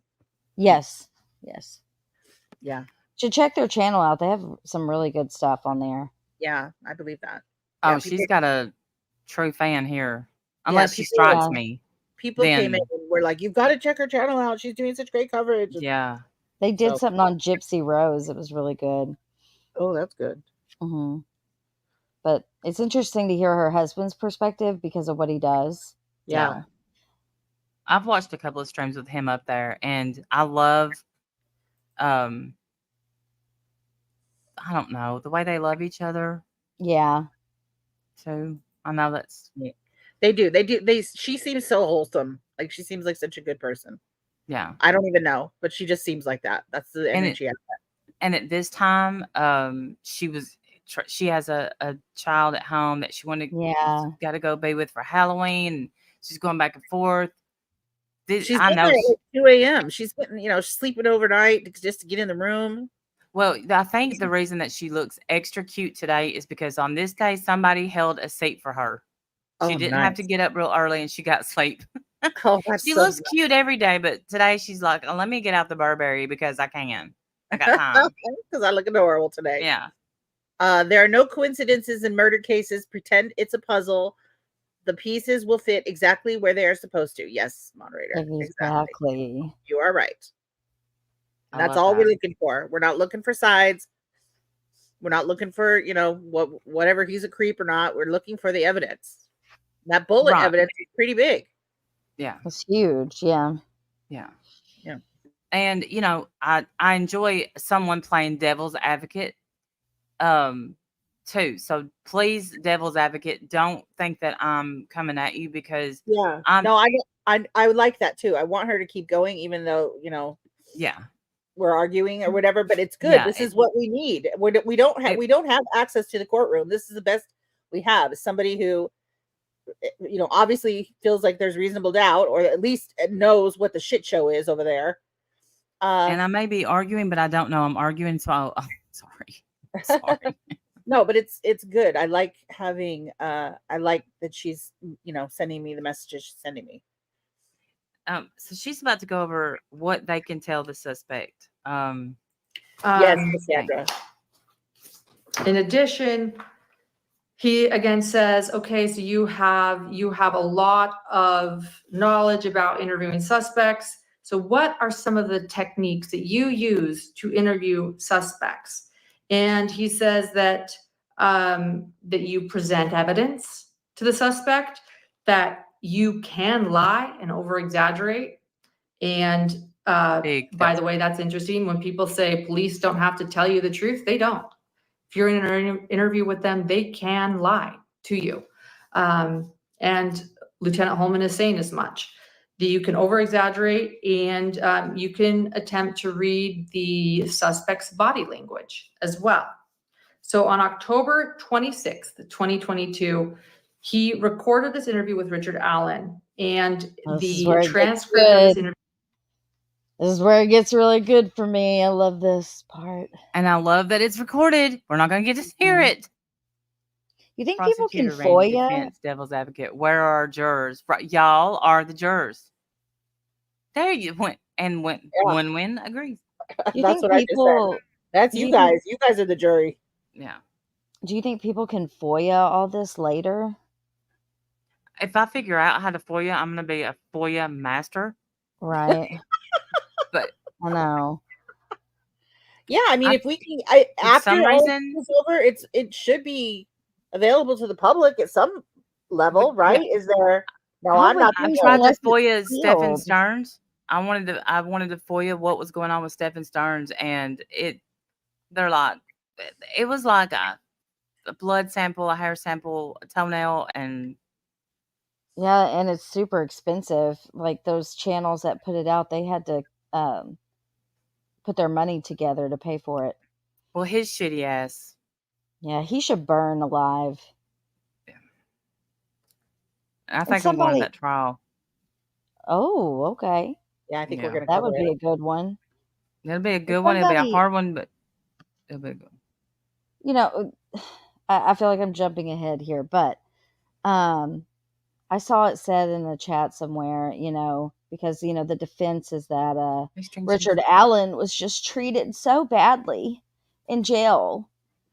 And someone was like, well, why aren't they treating Stephen Stearns the way they treated Richard Allen? Well, Richard Allen was eating his own shit, okay? But now, just devil's advocate, okay? Well, this is me, actually. It's not devil's advocate. He was in solitary for 15 months. Yeah. That hurt. But it does. But do you think he really could have gone? They say that I think the United Nations says anything over 15 days is considered torture. Do you think he could have gone to general population, though? And they gave him like a tablet. That's what they said he couldn't go to G-Pop because he had a day room. He had a tablet. People were attacking him. He was on the phone. He was on the phone all the time. Like he wasn't. I mean, I get that he was in there for a long time, but it's not like he didn't have human interaction. Yeah, it's not like back in the day prison where solitary means you're 4 walls. But you get like an iPad or whatever now in jail. Yeah. They gave him a tablet. Didn't Murdaugh lose his tablet privileges for a while because he was taking selfies? Probably. Yeah, it was for his own safety. He couldn't be with everybody else because of the nature of the crime. Mm-hmm. And, people, I think they were afraid for his life, maybe. I mean, Delphi itself is only a town of, what, maybe 3,000 at the most? I think I was told 2,000 today, but I would have to look it up. No, that was a different town. Undo that. And he worked at the CVS. He worked at the Walmart. I mean, a lot everybody of people knew him. Yeah, people knew him. Scary. Yeah, so he wasn't safe around the other inmates, I guess. But yeah, it's kind of like a murder around here. When you're like, what, Flo's son? That Daryl? Yeah. Everybody knows everybody. Yeah. Here's the thing: it was all manipulative performance on the phone. I did it. I feel crazy. I did it. I'm tortured. He knew. But the first time he confessed, he was not in any way psychotic. True. The other thing is, we'll get to it when we start covering the interrogation of or not the interrogation, but the witnesses, the correctional officers, when they take the stand, they start talking about his crazy behavior, and da da da. And according to them, it seemed like he could control it. Like when he wanted to ask for something, he would just all of a sudden stop and be normal again, and then ask them for something or whatever. And his past psychiatric history, like Sarah is saying, is super important also, because he was institutionalized or whatever for a little bit after all that happened. I think that he traumatized himself when he, like, you know, can you imagine having to live with that in your brain of what you did to those, allegedly, to those two girls? I mean, yeah, it should jack you up forever, taking lives, especially two young, beautiful girls, you know? And how do you live with yourself? Horrific scene, like, you know, the blood and well, and the actual feeling of, I don't want to say it, the cutting. He's never going to forget. Whoever did that, a bridge guy is never going to forget what that felt like. And I haven't heard, I know I'm jumping ahead, but I haven't heard the defense say one time that Richard Allen isn't bridge guy. Just how he was treated horribly in prison and blah, blah, blah, blah. Maybe in their statements, closing statements. But I think that closing, I bet you they hammer reasonable doubt. So, hours of crazy. Okay, so hang on. Wait, the day room is where he is now. He spent 15 months at Westville, a prison. He had rats and ants in his cell. They are tearing it down and building a new prison. I bet y'all, if Stephen Stearns was being treated like that, everyone would be okay with it. Would you not? Yes. I would be okay with it, and I'm not so sad about him. Poor Richard Allen. If it comes out he's convicted, he's guilty, then why do we care if he is sleeping with lice and rats and anything because of what he did to two babies, 13 and 14 years old? Except that he wasn't convicted of that yet. Neither is Stephen Stearns. Do you know his ass is pleading innocent? Well, I don't know anything about that case. To the murder, probably. Yeah. I know too much. I didn't know he was pleading innocent, though. That's interesting. Yeah. On the phone with his parents. And then, like, look at Leilani Simon. Oh, did y'all watch that trial? I did. No. Yes, that was all just it was all circumstantial evidence, even though we know she, It was, yeah. I was a little surprised they were able to convict, but I only saw the beginning and maybe toward the middle of the trial because Sarah Boone was at the exact same time and we were all the way down that hole. So I wasn't able to finish Leilani. We were thinking about going through the Leilani trial after this one. I know you're right, Kay Buns. I know you're right. Sorry. I'm sorry. I wasn't surprised because I do think the jury goes on how a defendant behaves, and even in court, she looked bored. Well, it was undeniable because they had the footage of her leaving the house, the footage of her going to the dumpster. Yep. They played all her interviews. Yes. Oh, the interviews are what y'all should go over. I thought, oh yeah, no, I watched some of those. She was insane in those interviews and just straight screaming, lying. It's awful. And someone needs to FOIA those interviews because the audio in the trial was shit. Really hard to understand what was saying. Just knew that she was yelling and screaming and crying and putting on a big old show. And then the things that the testimony that really got me were the babysitter's testimony or the other people that helped care for Quentin. Yeah, that was so sad. The way she treated him, just like she couldn't stand him. How do you?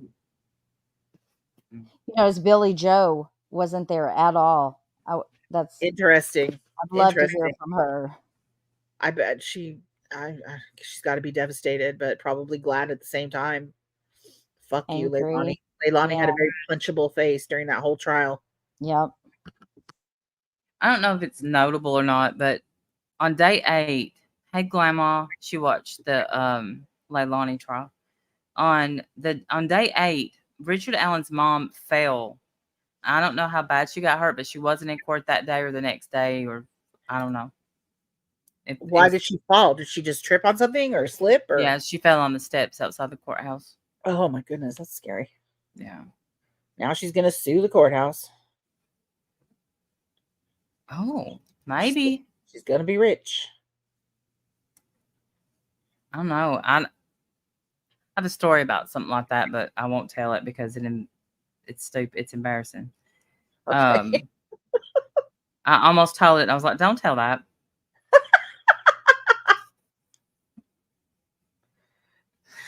Oh. So like, okay, it was just a questioning. So he sets Richard Allen down and he shows him the cartridge that was found at the scene, and looked him in the eye and said, "It matched your gun." And Richard Allen admitted to being on the bridge, but absolutely did not have his gun. He kept talking about finding. Let's see. Absolutely did not have his gun. He denied it over and over and over. I was there that day. Did not have a gun. He kept talking about the finding. I don't know. Holman brings up, it doesn't matter that, that was said. It doesn't matter. It's over. Now, I have a timestamp here, but I could just tell you what he's, basically he said they had questioned his mom. I mean, his neighbors, people in the neighborhood, all that stuff. It was over for him. Yes, that's what he said. Yeah. That his reputation was destroyed. You've already questioned my neighbors. I care what other people think. This is all part of day 10 too, so we might be able to skip day 10. Okay. Because it sounds like they did basically the same kind of questioning. But that's what he said, that it was, you've already questioned my wife. You've already questioned my neighbors. I care what people think about me, and they all think I'm a murderer now, basically. So it's over. That's what he said he meant. And we don't have any proof that that's what he actually meant, but that's what he said he meant. But why would you say? Maybe he did mean that, but they're like, "Hey, you want us to go get Kathy for you?" And he's like, "Doesn't matter. It's over." What the hell? I mean, that could have been him just accepting his fate too. But that was the second time he said it. The first, it could have been. Holman tells him they have witnesses that say Richard Allen is bridge guy, and of course, he lied to him. That was a lie, which they're allowed to do. Yeah, and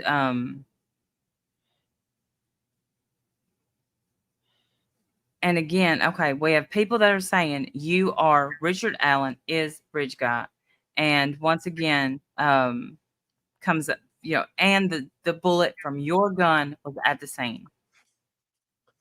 20 to 25 times, Richard Allen denied being bridge guy, because yesterday I think we were saying he didn't deny it, he hadn't denied it, but yeah, he has.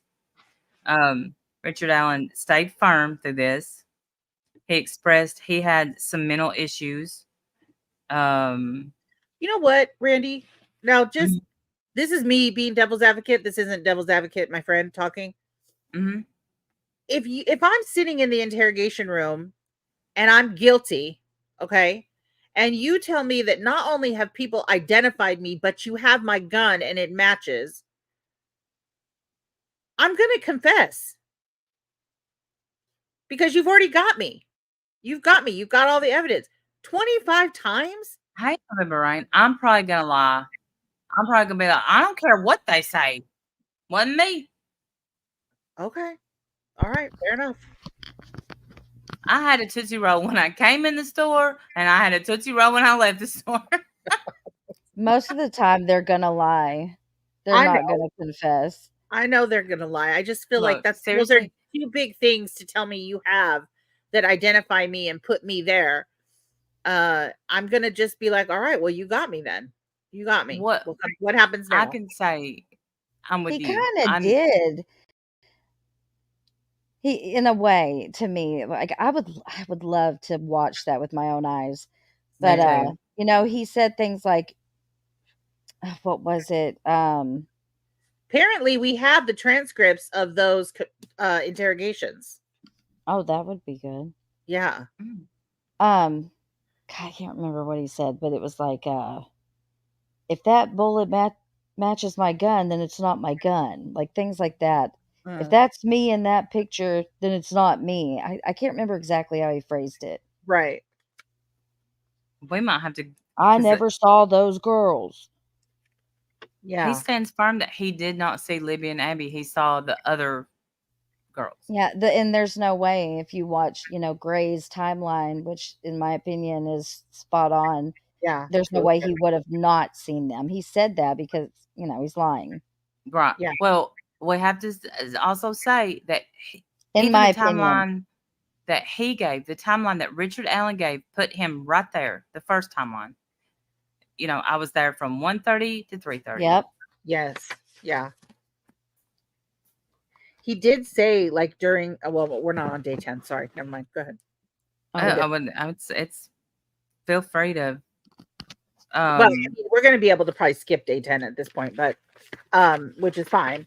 He did say things like, I'm not going to be anyone's fall guy. Yes. You're not going to pin this on me. He said, I don't want you looking at my web history. When they asked him if they could search his home and his phone, he said, I need to ask my wife. That was weird. What's looking? Oh, his phone he had at that moment, you mean? I guess so, yeah. Okay. I think this is in 2017 when they're asking him. He said, my wife doesn't know I'm here with the police, but earlier he said that he self-reported because, well, I guess that could also be true. His wife told him that police wanted to speak to anyone in the area. That's why he reported, but I guess he didn't tell his wife he was going to go in because he said that my wife doesn't know that I'm here.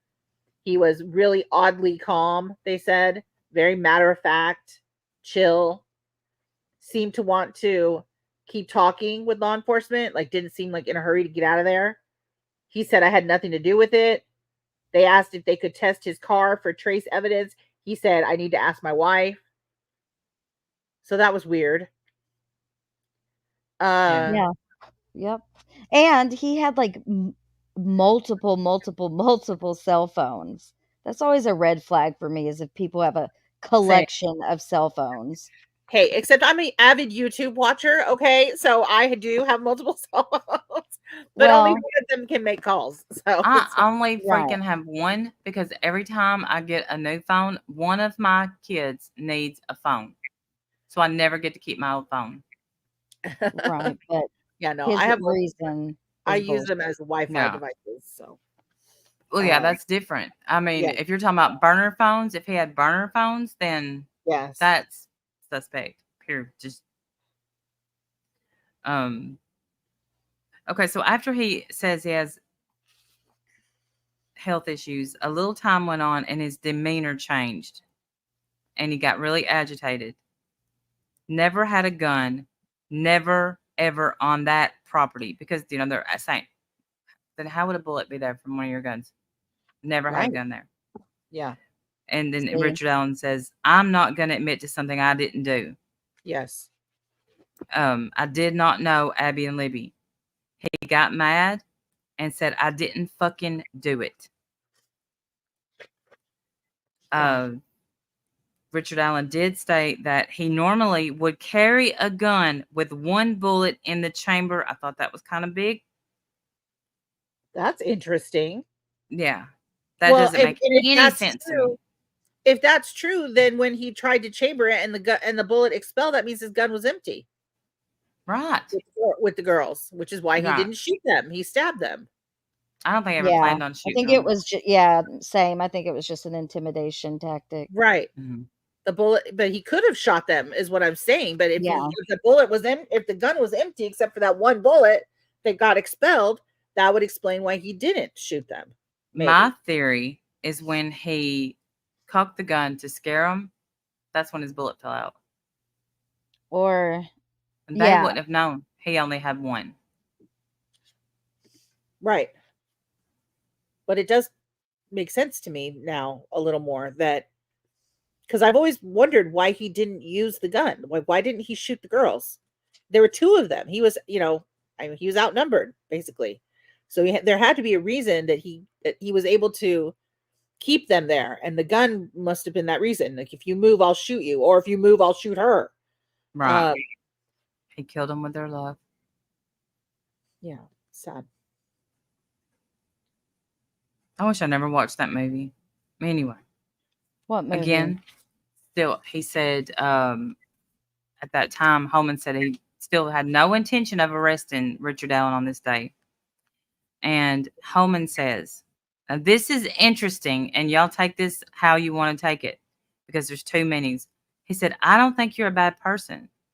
Richard Allen said, what kind of bad person kills two little girls? Wow, that's what we want to know. And there's two ways to look at that. Is he saying, I'm a bad person? Well, okay, you don't think I'm a bad person, but I am a bad person because I killed two little girls. Or just is he just saying, you think I killed these two little girls, but you don't think I'm a bad person? Right. I'm sorry, Stadius. I'm sorry. So there was, What movie are you talking about just now? Oh, The Green Mile. Oh, I've never seen that movie. What? Yeah, I read the books when they came out, and then I watched the movie. That's one of the best. Such a good movie. Yeah, I've heard it was a good movie. I just never seen it. And I'll say that when the books were coming out, he chaptered them, like they put out chapter books, whatever. I couldn't wait till the next one came out, and when the movie came out, they nailed it. Like it was just like the book. Oh, that's good. Sometimes there's a lot cut out because the book ends up being really, really, really long, but the stuff they cut out would be stuff you wouldn't even care. They matched it, and they did a good job. Poor old John Coffey. He didn't do it.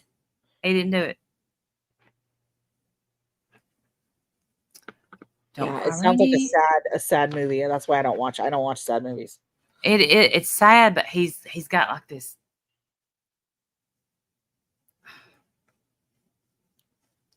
magic. I don't know if it's magic or what, but God gave him a gift that he didn't want. Anyway, so then Holman says, well, I think you did it. And Richard Allen says, take your evidence and arrest me. And he did. That's when he got arrested. Yeah. The books, and I watched the movie. They're almost identical. Yes, Grandma. But so he got himself arrested there, I think. Is this the interview where he the officer slams his hands on the table? She didn't say.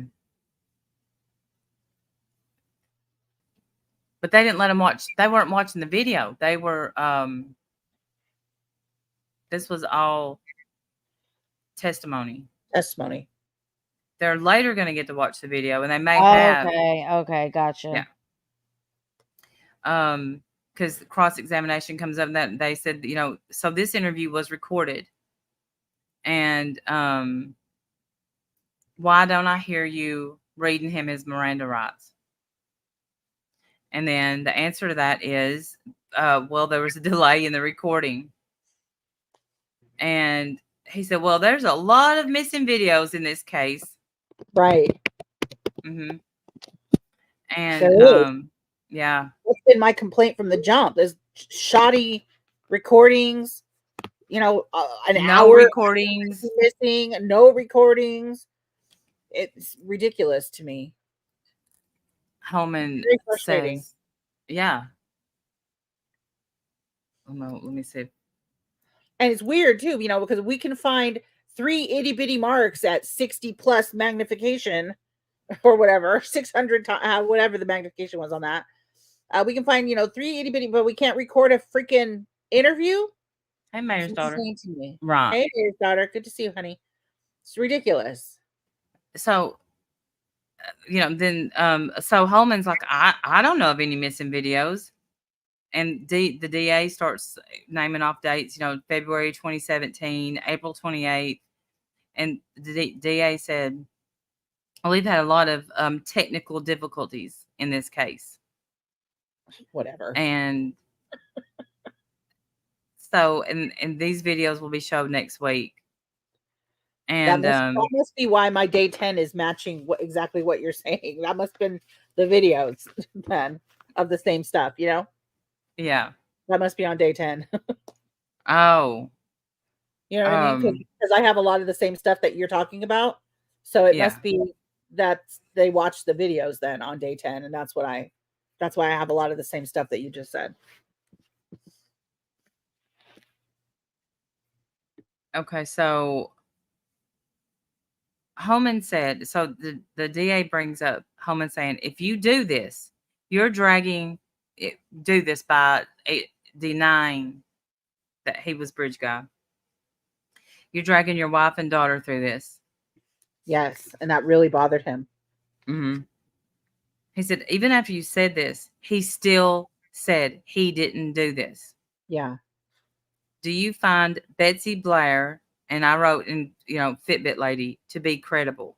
And the answer was yes. Well, she described a different car. And the DA brought up Muddy and Bloody lady and then asked how many cars, this is sloppy right here, how many cars were seen between 12 and 4 on surveillance? Oh, wait, there was an objection. It was sustained. Did you see a traffic pattern? The answer to that was I didn't see the pattern because I had someone else watch the video. Oh, my God. Yeah. Richard Allen did not take Libby's phone. He did not get rid of the jacket. He did not sell his car. So you think all this happened in 1 hour? And then I wrote timestamp 51 minutes. Let me see. Well, I wrote that.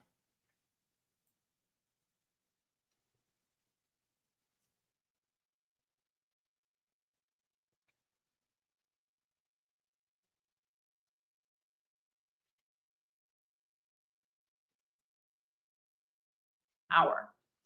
Baldwin says, you believe that Libby German was killed near a tree. Holman says, yes, that's what evidence shows. So there are no drag marks, Baldwin asks. Holman says, there are some drag marks. Baldwin says, but, okay, wait, pause, I got it. That was interesting. I'd never heard of drag marks. There are no drag marks, Baldwin This is says. explained the next day. And then day. Holman explains, well, there are some drag marks. Like what? That was a moment where I put an exclamation point. What? There are some drag marks? Now, to be clear, we don't know if these drag marks were a body or a stick. Remember, these sticks in quotes, that were placed on the bodies that I saw at the crime scene were large. They were like tree limbs.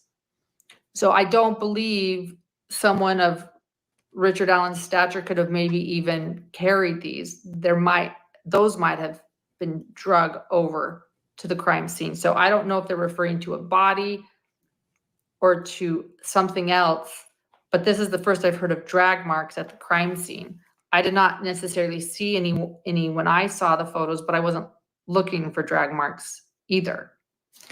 So there are no drag marks at the crime scene, Baldwin states. And then Holman's response is, oh, there are some drag marks.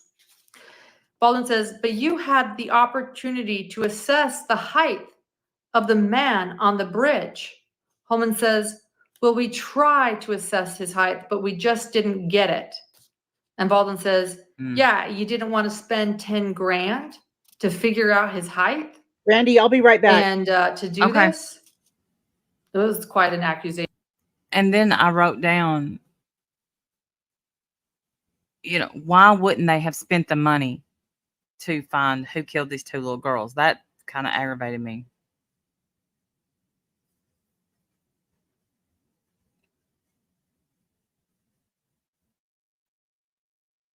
Let's see.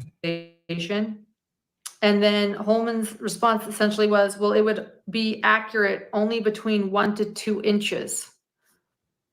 And then that's when Baldwin says, well, 5'10" to 6 feet tall is only 2 inches. Like, and you couldn't, I don't know what that's about, but that is upsetting to me. I would have thought that they would spend any type of money to assess this man's height, right? Yeah, I mean, me I don't too. know. I think that would have been, if they had spent the money to do that, then I think it would have been, there wouldn't be such a debate now about whether he is or is not bridge guy, who cares if he was wearing a lot of jackets. He was wearing, and then we go back to, I do think it's weird that I don't think that was the jacket that he killed her in. Do you, Starlight, the one they found in his closet? Never mind. I don't. And I don't understand why he kept the car, but he did walk away, so he may not have got any evidence in that car. And it was 5 years later. So Richard Allen did. Okay, so, and I also wrote this down. Is there a way? Okay, blah, blah, blah. Nobody behind her. But I will say, for the collection of bridge pictures that Richard Allen had, he did go to the bridge a lot. That was established that he went there a lot. Hold on, I got a picture I want to pull up.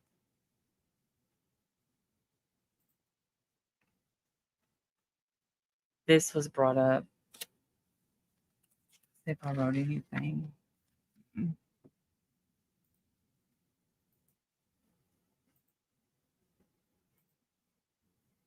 No.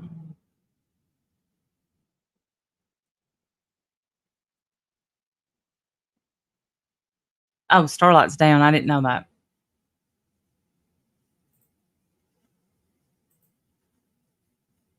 This is the last picture of Abby on the bridge. And Libby took this picture. And the reason that they brought that picture up and showed it was because you could see no one in that picture. And it wasn't long before. So I think that when the people say that he was walking at them with a purpose, bridge guy was definitely walking with a purpose, walking fast. So, and I know this is sad and hard to see, but a lot before. I don't know about after, they didn't say, but I know before he used to hang out at the bridge a lot. He went a lot. So, I don't know. But that's and see it, and hearing them describe these little shoes now, it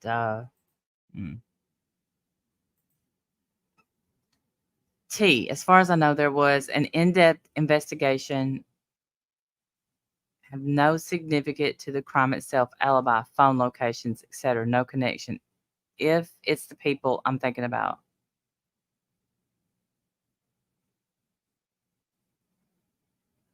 On them. Who is them, moderator? Wait a minute. I didn't see your comment above that, so I'll go up and read it.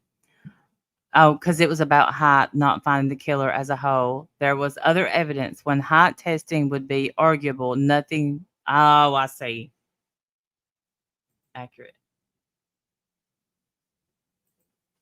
Which guys' status? What guys' names? The ones who weren't allowed in the evidence. Oh gosh, I forgot. I'm gonna have to go back and look them up because I forgot.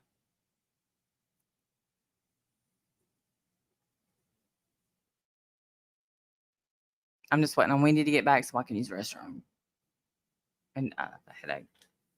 I'm so sorry. That was my brother, who I haven't spoken to. Whatever, it doesn't matter.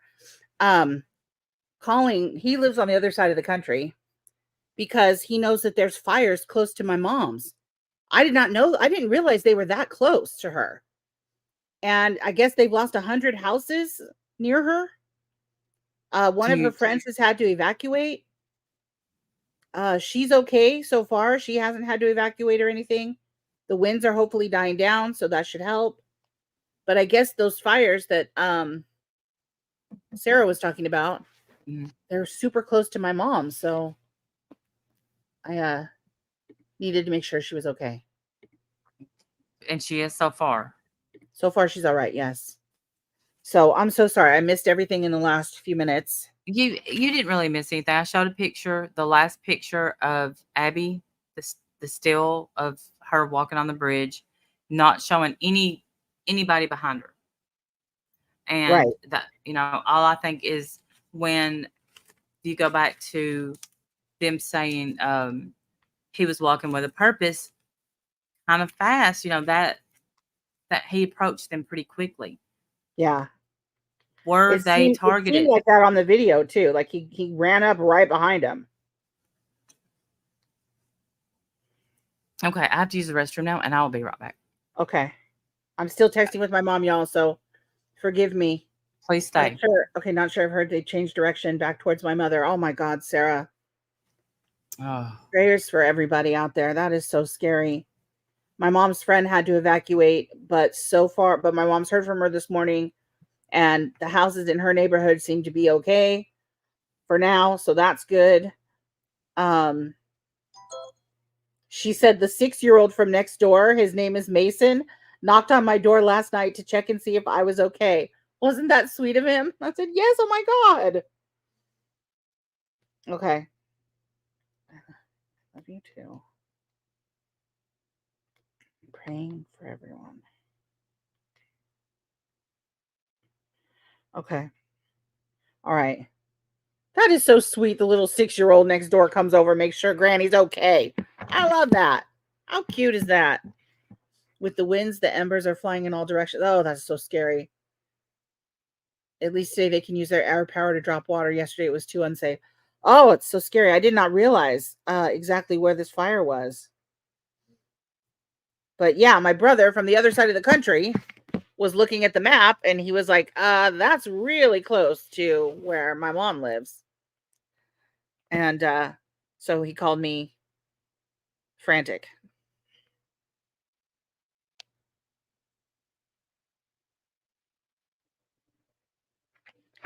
Okay, hold on. Let me let him know real quick.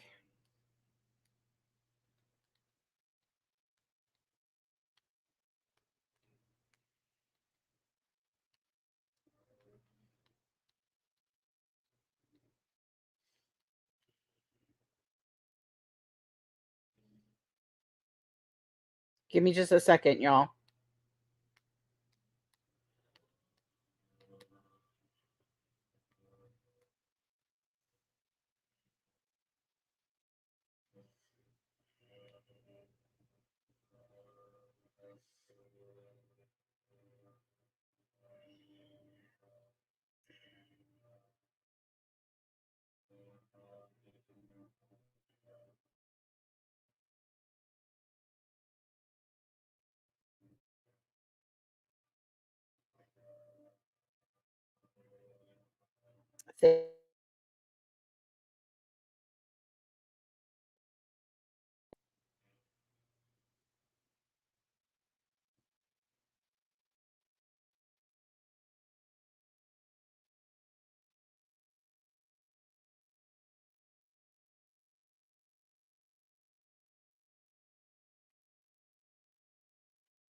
So sorry, you guys. Give me just a second.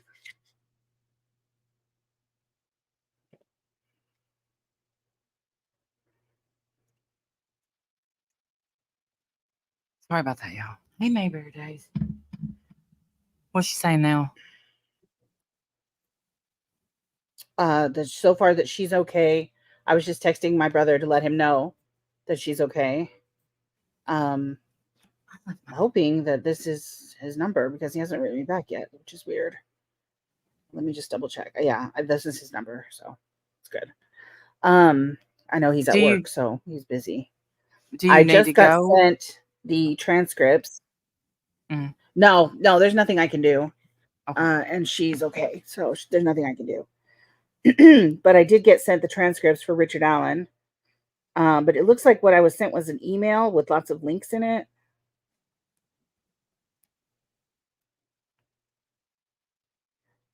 And these links all lead to different motions, which are, I mean, there's a lot in this.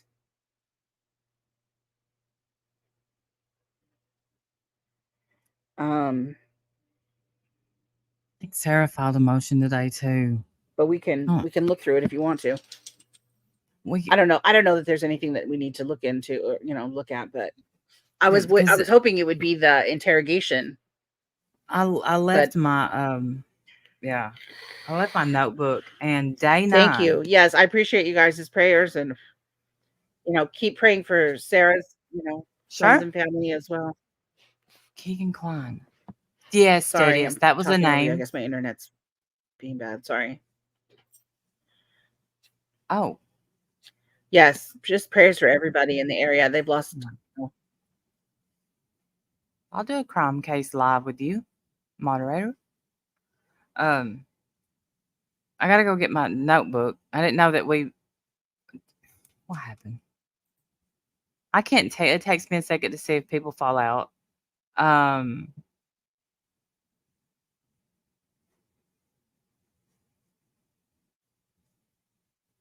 love to do a crime case live with you, too.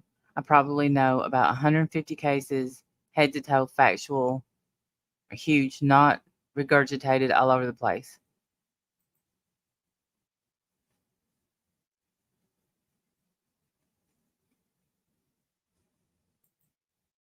I hope Wendy dropping out is everything okay. Let me check my text so far.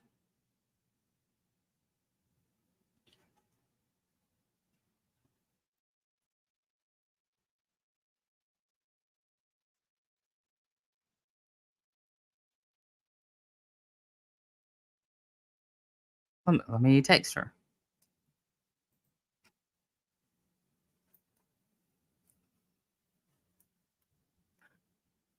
There was some crazy stuff occurred, right?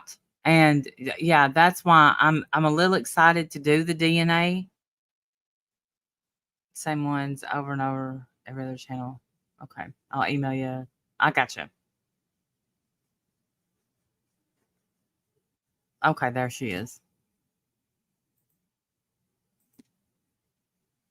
Okay, everything's good. Sorry about that. It's all right. Yeah, everything's all right. Okay, so what I have is the interview from October 13th, 2022. And it's not long. We could just go through it real quick and just read it. It's really not long. It's not even a couple pages. Okay. I left my notebook in there, and I feel like it's my blankie right now. So let me grab it, and then we'll definitely go over it. You might add it? Okay. Let me add it real quick. Yeah. Okay. And a lot of this is hopefully I'm not doxing myself. If I am, just somebody let me know. Hold on. I think I'm all right. No. So far, no. All right. Okay. I'll be right back. All right. You want me to read or? Yeah, go ahead. Okay. All right. So I guess at the beginning, Alan was read his Miranda rights and signed an advisement of rights form, which is normal protocol for law enforcement before an interrogation. All of these links, this motion to suppress leads to an actual motion. So we can look through that later if we want. There's another motion to suppress. The second statement. Oh, I guess that's the same one. Same one. Oh, good. Well, they all lead to the same document. So we can look through that later. But anyway, Richard tells Mullen that he arrived at the trail around noon. He tells Liggett and Mullen that he probably left the trail around 1:30. For the first roughly 3/4 of the interview, it is apparent from the interview that Rick, I love they call him Rick, believed he was assisting the police in their investigation and search for those that murdered the victim in the Delphi case. Victims. However, eventually, when it became obvious that Liggett and Mullen were actually pointing the finger at Rick Allen as the killer, at one point the interview, Rick said, "I just stay right here with Mama."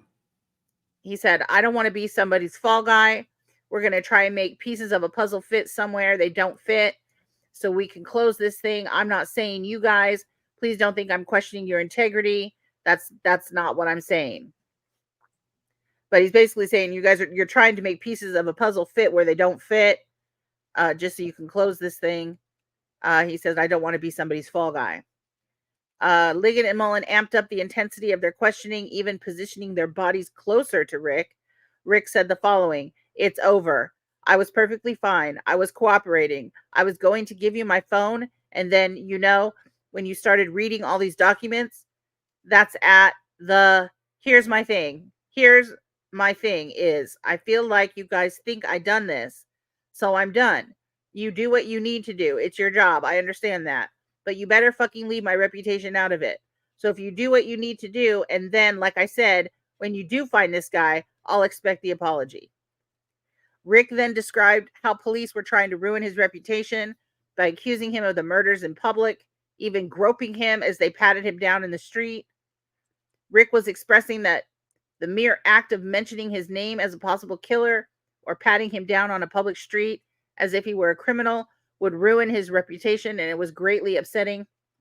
Liggett and Mullen had read Allen his Miranda rights before they began their interrogation, so Allen was aware that he had freedom of movement as he ultimately stood up and walked out of the interrogation room. Allen made it clear that he no longer wanted to talk to law enforcement. Rick and Kathy Allen contacted the state police later that day to ask when they could pick up their vehicle that had been seized. They were told that they could pick it up in a couple of days. Let's see what this is.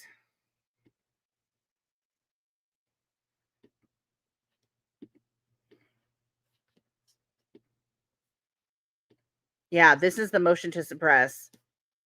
Let's see how long this is. Oh, it's 13 pages long.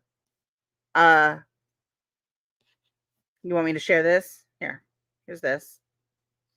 You got it. Sorry, my brother just messaged me back. Okay. He's so sweet. What a sweetheart. Like, that is so kind of him to be worried about my mom. Well, I mean, isn't he her mom? Isn't she No, his mom too? No, he's my half brother. Oh, okay. I was like, we share dad. I gotcha. Yeah, no, he's that brother. He's the brother that lives on the whole other side of the country that, I haven't seen in years since my children were little.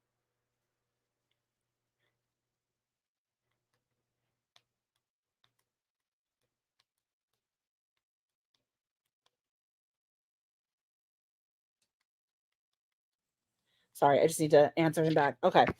That is so sweet of him. Like, what a good boy. He's a nice guy. Like him. All right. So anyway, let's see. They're trying to get some of this thrown out, I guess. Let's see. Come now, the accused, Richard Allen, buying through his counsel, and moves this court to suppress all statements from his October 2022 interrogation at the hands of law enforcement, who failed to read Rick Allen his Miranda rights while yelling and swearing at Rick, lying to Rick Allen, and attempting to intimidate Rick Allen behind a closed door in a tiny interrogation room at the Lafayette Police Post. Additionally, a key portion of the videotaped interrogation provided to the defense is missing. The missing portion of that video is the beginning of the interrogation when Miranda should have been read. Okay, it said, though, in the document that they did read him his rights, but they just don't have that on tape, I guess. Yeah. They never denied that he didn't read him his rights. They just said it wasn't on the tape. Yeah. Gotcha. So they want it suppressed because of that. First interrogation, law enforcement officers requested Rick Allen to appear at the Delphi police station to answer questions on October 13th. He voluntarily went to the police station, sat down with police, thinking he was assisting them in solving the Delphi murders. That's hilarious to me. Since he had been on the trails earlier on that day that the victims disappeared, Rick wanted to help out. I think it's funny that they call him Rick. Maybe he goes by that. I don't know. Rick wanted to help out anyway. Say that again? He did. Okay. I'd never heard that. I've only just heard him as Richard. So Rick threw me for a second. Yeah. Rick wanted to help out any way he could, and that is clear in the video. The video was previously provided to the court on September 18th, 2023. The October 26, 2017 interview is being sent to the court overnight via certified mail for the court's review. Two officers that interviewed Rick Allen on that day were Tony Liggett and Steve Mullen. Rick was read his Miranda rights and signed an advisement of rights form, which is normal protocol for law enforcement before an interrogation begins. So if you know that, then why are you trying to have it thrown out for that? Right. You said that he didn't. They failed to read Rick Allen his Miranda rights. That's not true. You know that they did. I don't like that. I don't like that. Let's see. However, eventually when it became obvious that Liggett and Mullen were actually pointing the finger at Rick Allen as the killer, at one point in the interview, Rick said, "I don't want to be somebody's fall guy. And we're going to try to make pieces of a puzzle fit somewhere. They don't fit, so we can close this thing. I'm not saying you guys, please don't think I'm questioning your integrity." We just read all that. However, when Liggett and Mullen amped up the intensity of their questioning, he said, "It's over. I was perfectly fine. I was cooperating." We read all that already. Liggett and Mullen did read Rick Allen his Miranda rights before they began their interrogation, and additionally, Rick Allen was aware that he had freedom of movement as he, Rick, ultimately stood up and walked out of the interrogation room. However, at the end of the interview, that turned into an aggressive interrogation. Rick made it clear that he no longer wanted to talk to law enforcement. Within hours of the first interrogation, Liggett drafted an affidavit for search warrant. Judge Diener then signed the warrant to search Rick's home and vehicle. On that day, Rick Allen's vehicle was also seized. The defense will not be seeking this first interrogation to be suppressed. Second interrogation, the one from October 2022. Kathy Allen, Rick's wife, and Rick Allen asked the state police when they could pick up their vehicle that had been seized. They were told that they could pick it up in a couple of days. On October 17, 2022, either Kathy or Rick contacted the state police to determine how and when they could get their vehicle back that had been seized, as they were in need of that vehicle, as Kathy and Rick were having difficulty sharing only one vehicle as they worked in two different places and needed two vehicles.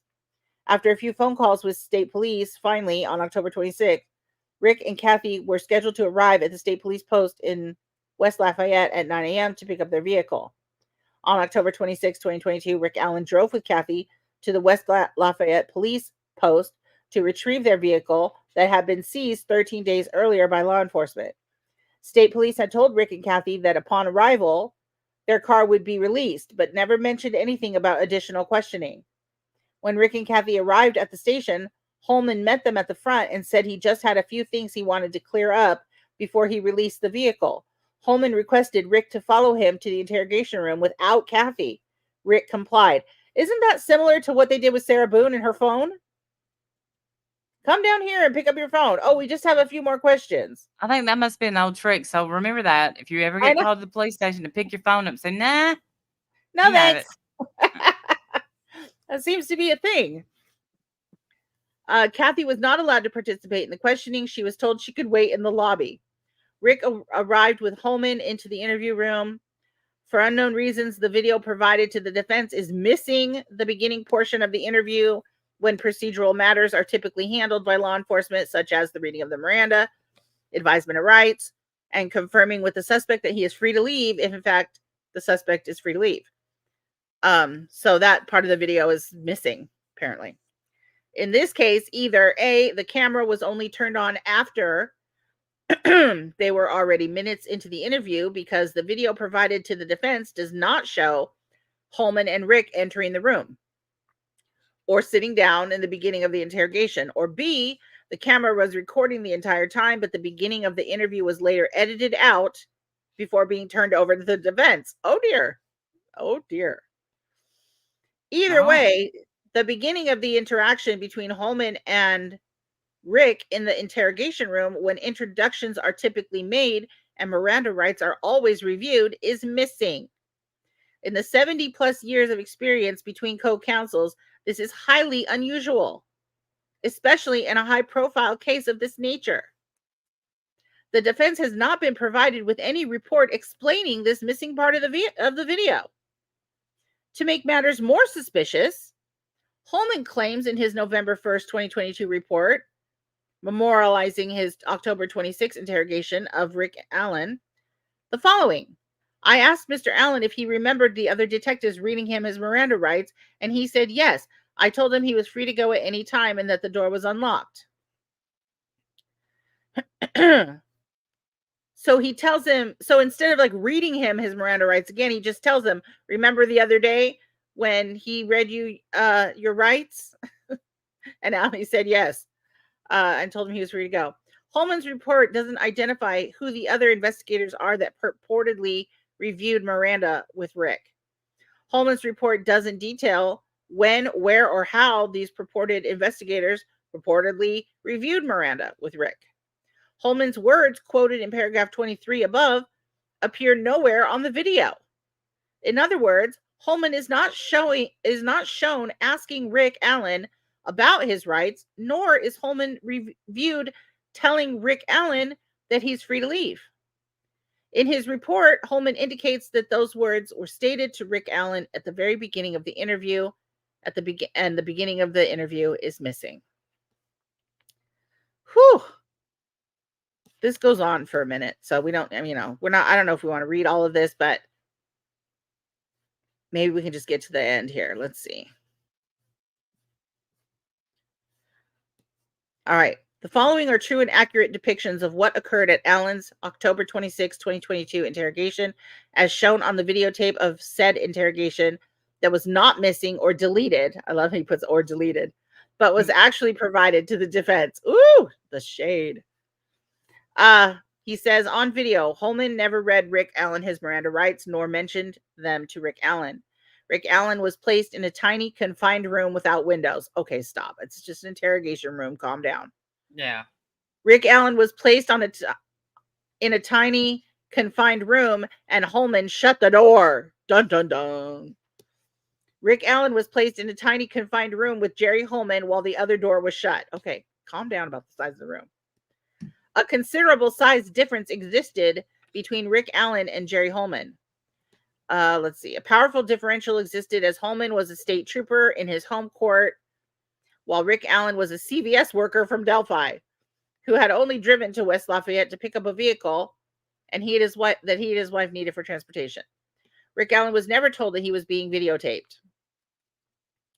While Jerry Holman would leave the room, he told Rick Allen to sit tight at the 9:25 and 45:20 marks, or hang on 1 second at the 16:40 mark. In other words, Jerry Holman told Rick Allen that he, Allen, could not leave. That's what, by saying, hang on 1 second, or I'll be right back type of thing. Sit tight. He's basically saying he's not allowed to leave because you told him he can't. Which is kind of a stretch. Oh boy. I don't know. That feels like a stretch, but I get it. I think I just said that to the people in here. Don't go away. I'm going to use the restroom or whatever. And then I have to remember that during an interrogation, they're allowed to do this, to act like, we're buddies. Don't worry. It's no big deal. When really they're saying you cannot leave, sir. Yeah. When Jerry Holman would leave the room and tell Rick to sit tight, Holman, would shut the door. Jerry Holman lied to Rick Allen during the interrogation several times, including the following. They're allowed to lie, though. They're allowed to. At the 7:10 mark, Jerry Holman told Rick Allen that we have experts that say that's you on the bridge and that's your voice in the video. There is no evidence that supports this statement. Jerry Holman lied to Rick Allen, which he's allowed to do. You can lie. Yeah, he's allowed to do that. At the 15:25 mark, Holman told Rick Allen that experts are saying that's you on the video and experts are saying you said down the hill. There is no evidence to support this statement. Jerry Holman lied to Rick Allen, which he's allowed to do. At the 15:07 mark, Holman tells Rick that witnesses saw a gun in his pocket. There's no evidence that anyone claims to have seen a gun in Rick Allen's pocket. Holman lied to Rick Allen. At 39:05, Holman states, I'm not lying to you about anything. Everything I'm telling you is fact. The experts say you said go down the hill. Holman was lying to Rick about many things, and not everything Holman told Rick was a fact. At the 42:33 mark, Holman said, I'm not lying to you, Rick. That's unethical. Oh, my God. Yeah. Now that was brought up. Holman had been lying to Rick. That's unethical. I wouldn't do that. Another lie. Thank you for coming in, Mayberry Days. Okay, Mayberry Days. See you around, honey.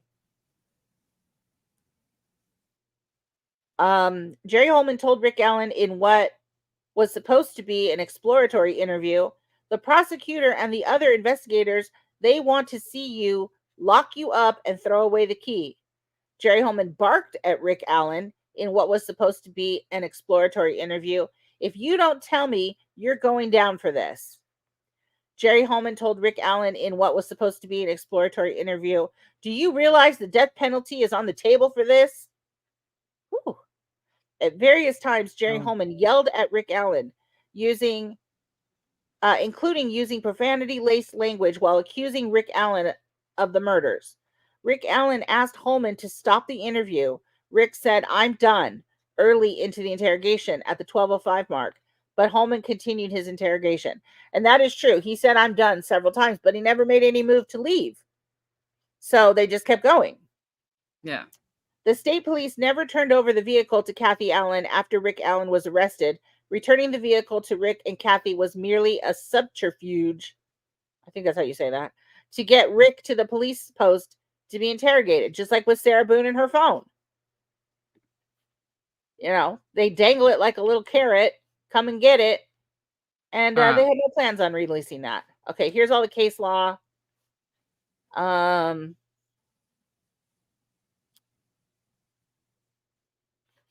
What's ER?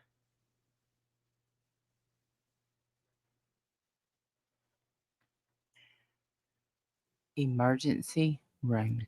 The following occurred when ER was interrogated compared to when Rick Allen was interrogated. I don't know who ER is. Can you guys tell me who ER is? Let's see if we can. Who is ER in the Richard Allen trial?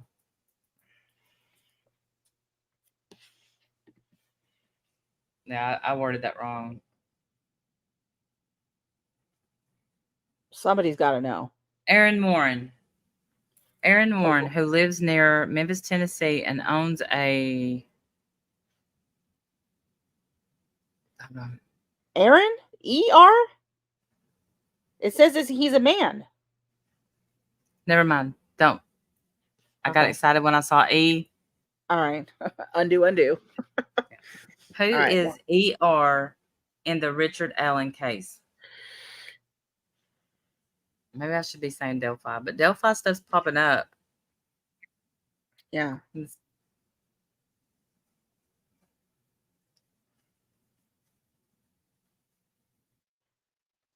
I don't know. Anybody? Yeah, I don't know. It's not saying. That's not the initials of You're going to drag your fucking wife and your daughter through this because you're too fucking bullheaded to get out in front of this and admit you made a mistake. And whatever the fuck happened out there, we'll never fucking know because you're too big of a fucking, and then it was a P word, P-U-S-S-Y. Jerry Holman, the evidence clearly indicates you are involved in this. Rick Allen, no. Jerry Holman, it fucking does. Rick Allen, it doesn't. I'm telling you that there's no way that a bullet from my gun was used in these murders. Ah, true. Notice how that's not a lie. He's not saying that a bullet from my gun couldn't be at the scene. He's saying a bullet from his gun wasn't used in the murders, and it wasn't. You're right. Okay, so at this point, I don't think that he knows he didn't shoot a bullet. Right. Yeah. That's what I'm saying. And that's why he's saying that. There's no way that a bullet from my gun was used in these murders. And he's saying that, and he's saying it because he knows that that's true. Mm-hmm. Jerry says, I'm telling you that we had this fucking round on February 14th, 2017, and it's been secured in a fucking laboratory, and we've tested other guns. Rick Allen says, you could have taken it from somewhere else then because it's not possible. Jerry says, I did not take it from somewhere else. It was logged in. It was taken. It was photographed. You think we fucking took a round and threw it? Why is he cussing at him? I'll tell you why he's cussing. Because Richard Allen cussed and they're told to match energy. All right. Yeah. Fair enough. I haven't seen Richard Allen cussing yet, though. So. Oh, well, he said that Richard Allen cussed first. You know, like, this ain't, that wasn't my fucking, you know. Okay. So you think we fucking took a round and threw it down by the dead girl's foot? God, this ain't fucking TV. This is realistic. Rick Allen says, I'm telling you, I can't explain something that, and the rest of that is, I can't explain. I can't explain something that I can't explain. Jerry Holman says, and I'm telling you that fucking analyst explains it. You can't get past this. Jerry Holman says, I'm not on video. Rick says, neither am I. Jerry says, 4 or 5 witnesses didn't see me come out of there. Rick says, me either. Jerry says, my round out of my gun wasn't 6 inches away from a dead girl. Rick says, mine either. Jerry says, I don't think you're a bad person. Rick says, what kind of good person kills 2 people? Yeah. Rick says, you're going to pay for what you've done to my wife. You want to fuck with me? Fuck with me. But you leave my wife out of this. Fuck. Leave me out of this. Jerry says, no, you're involved in this. Your fucking round is there, Rick. He says, no, it's not. Jerry says, you're guilty of something. You're guilty and I know it. And I'm going to fucking prove it.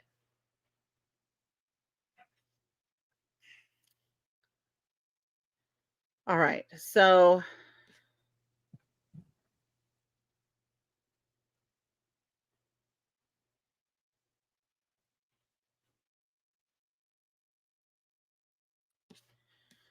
let's see.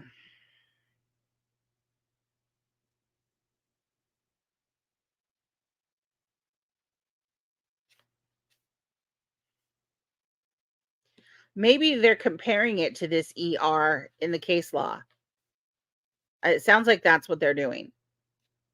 No. Like, see, state versus ER. Defendant is required to show by preponderance of the evidence that he was subjected to custodial interrogation. The videotaped interrogation of Rick Allen shows by preponderance of the evidence that Rick Allen was subjected to a custodial interrogation. Additionally, the defendant is required to allege custodial interrogation in the absence of Miranda warnings. All right, I guess that's really the end of it.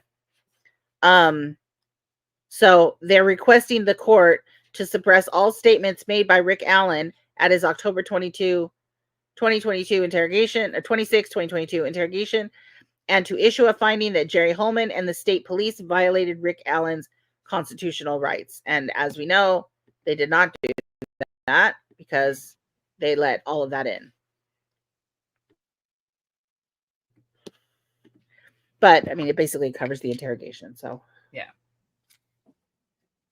All right. It's been 2 hours and 41 minutes. So do you want to stop for today and we'll pick up tomorrow? We can. The next one is the DNA, but we can wait till tomorrow. I guess it's up to you if you want to keep going. Do you feel like it? Everybody feel like it? Yeah, we can keep going through the DNA if you want. And then tomorrow you did 10, 11, 12, which you said we could probably skip 10 because we just went through all of that right there. Yeah. Yeah. Because I think the DNA isn't, because of the conversations we had yesterday about DNA, I thought this was important. And I've been a little excited. I haven't been excited about the blood spatter. Yeah. And that is coming up, but I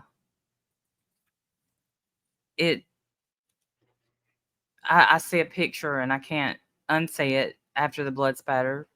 There's definitely a reason they're experts out there. But so on day 9, they pull up the crime scene photos again. And this girl, her name was Stacy. I didn't get her last name. She went over the entire crime scene. Okay, so there were intense SA kits. Now, there's a difference between a regular SA kit and an intense SA kit. That was important. So I'm just going to go ahead and say there was no spit. There was no subliminal. I don't want to say that word again. It's okay. Subliminal stuff. That was not. Okay, so the external genital swab was male DNA. There was male DNA present.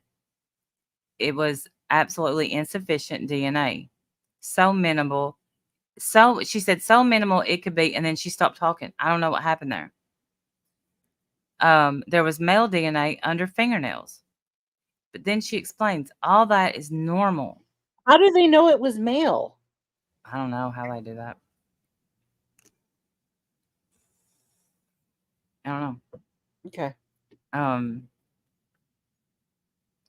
But she said all that is normal? What do you mean? All that is normal from just everyday touch and living. We're all going to have it on us if we live with our family.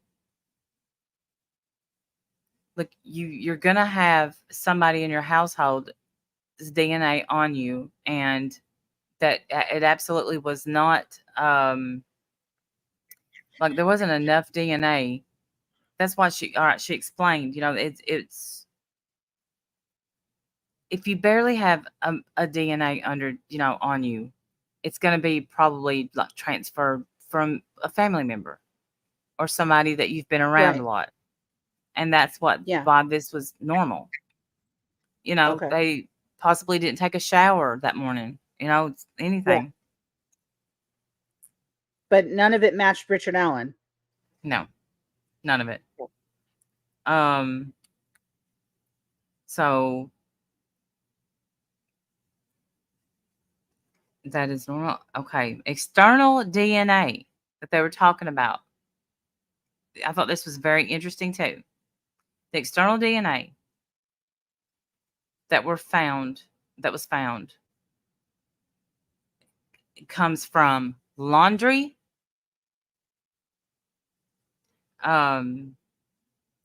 just being in with your other clothing, etc. And all of this is not abnormal. It was that much of a minimal amount. Right, pharmacy girl, I'm sure they do, but we don't know how to read that. So I thought that was very important to know that all this DNA that we got into yesterday, this is all normal DNA that would be found on us if, well, I don't know. I'm sure I have cat DNA all over me. Okay, so but what I'm being told from Devil's Advocate is that it was semen. That's why they know it's male. There's zero, according to the medical examiner, up to the day I got, there was zero semen found. Zero spit found. Okay. Yeah. So how they figured it was male DNA is just through chromosomes or something? Yeah. And yeah. Unless somewhere further they say it was semen. Okay, but this So medical far, examiner, this woman is an expert. And she's no, it's fine. I'm not even questioning it. No. I'm just saying, unless I don't know if the defense called an expert. Okay. All blood from the girls except a minimal amount was male. Now that I don't understand. Okay. So to determine if DNA is male, scientists look for the presence of a Y chromosome, which is only found in males. The Y chromosome is present, DNA is considered male. As individuals with a Y chromosome have male genetic makeup, XY, where females have two X's. So the simplest thing DNA can tell you is whether someone is male or female. Yeah. All you need to know is if they have an X and a Y, making them male. Yeah, they don't have to have spit or semen. Right.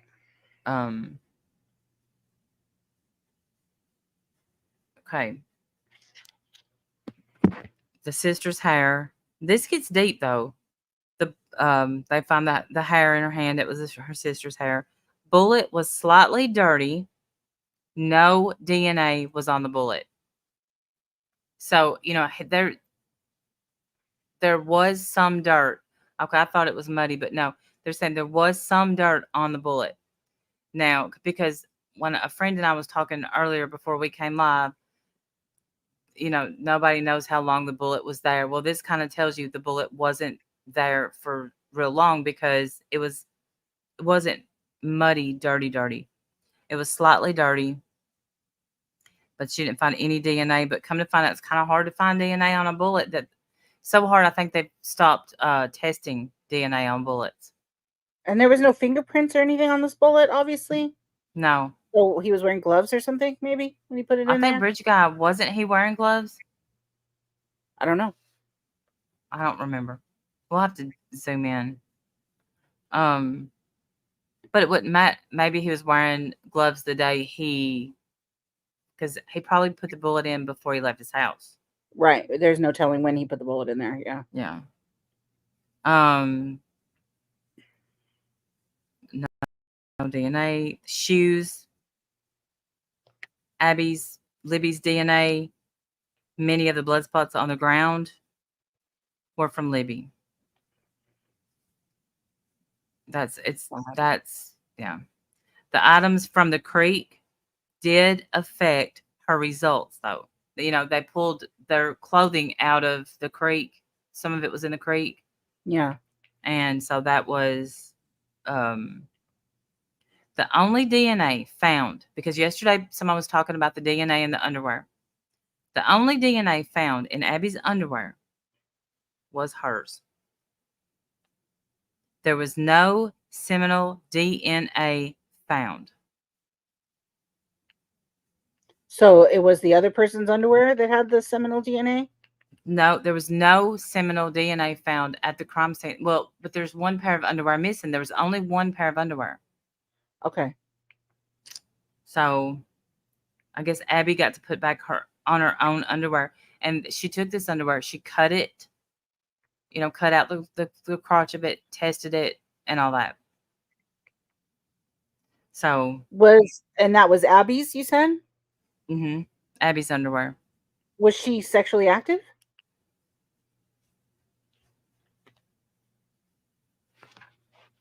Does anyone know? I don't know. It just says that the only DNA found in Abby's underwear, which possibly was in the creek. So we'll say that. I don't know if it was. Because I thought she was wearing underwear when they found her. I'm pretty sure she was. Okay. I'm pretty sure she was. So I don't know if there's testimony down. Okay, moderator. Somewhere down that they dispute this or what? But so this medical examiner, much later on, couldn't sleep with the results she found. She decided to redo Libby's sweatshirt. She did 22 swabs. And so then she found the DNA of an unknown male. Okay, so that was brought up yesterday. Yeah. That ended up being a state police personnel. So that was someone that worked with them, same department, that their DNA happened to get on that sweatshirt. No, that's it. Oh, that's not good.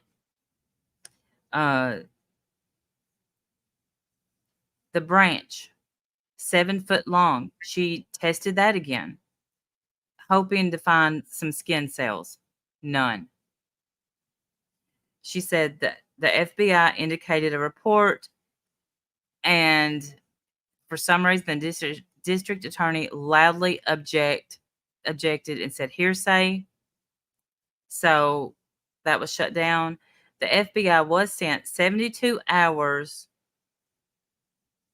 to analyze 3 out of 72 hairs. We're talking about hair.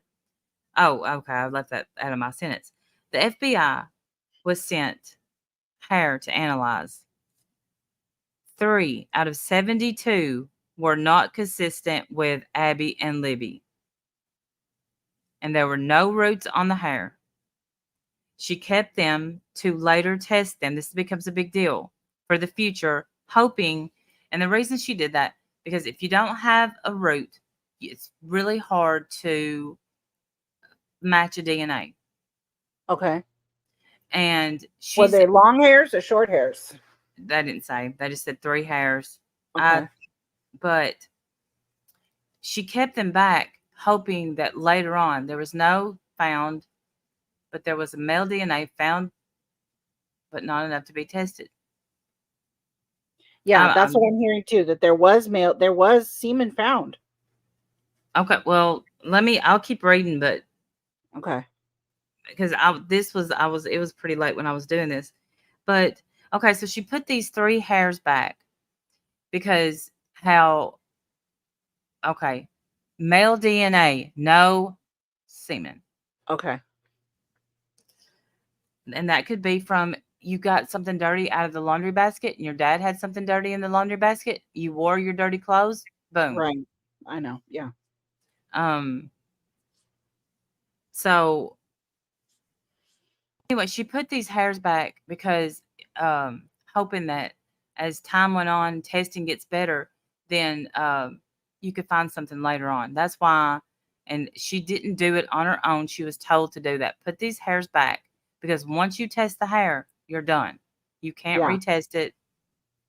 And they said, "Did you find Richard Allen's DNA?" No. Any man. Any man. No DNA profile of any man. So that's important. Not only not Richard Allen, but no one else. I don't know how they couldn't identify right where it came from. Well, yeah, or a profile. They didn't have enough DNA to profile. Right, but they seem to have enough to exclude Richard. Yeah, absolutely. So they know it can't be him, but they don't know who it is. No. Okay. No, they don't know it can't be him. They just know that his DNA is not there. Okay. Or any other man's DNA. Okay. Okay, hold on. So moderator and my friend, Devil's Advocate, are saying very different things. So I don't know what to believe. Okay, well, y'all may be ahead of me, though. And we're about to get to cross-examination. Okay, go ahead. Go ahead.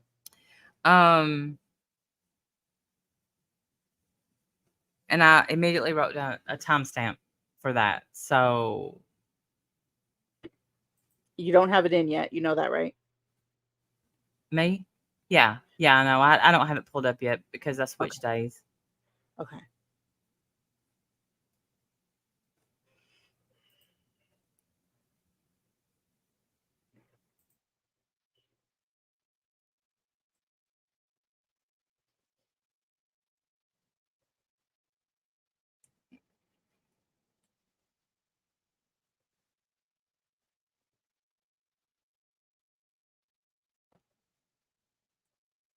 Okay.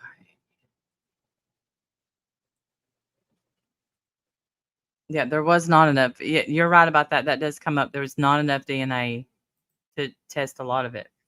Right. Which is hard to believe I mean, it's true, but how did this crime scene get no one's DNA but Abby and Libby, basically? And a state trooper, apparently. Well, and there's another instance where another employee transferred it on there on something. Stacy said. And our sequencing analysis, and there's new chemistry we are evaluating. People have been able to identify DNA profiles for a while, and people have been able to generate DNA from SNPs and from ancient people and from all these places. And you've said this is Cross asking her why, you tested all this stuff and found nothing. Said over and over that you were not able to get enough to test. So she's really kind of putting the pressure on, like, really? And then she said, and you can't go and test those 3 hairs. You have 3 hairs. This is where I thought she did a great job. She goes, you have 3 hairs you could test. And Richard Allen is on trial right now. And you're not going to go test those hairs right now.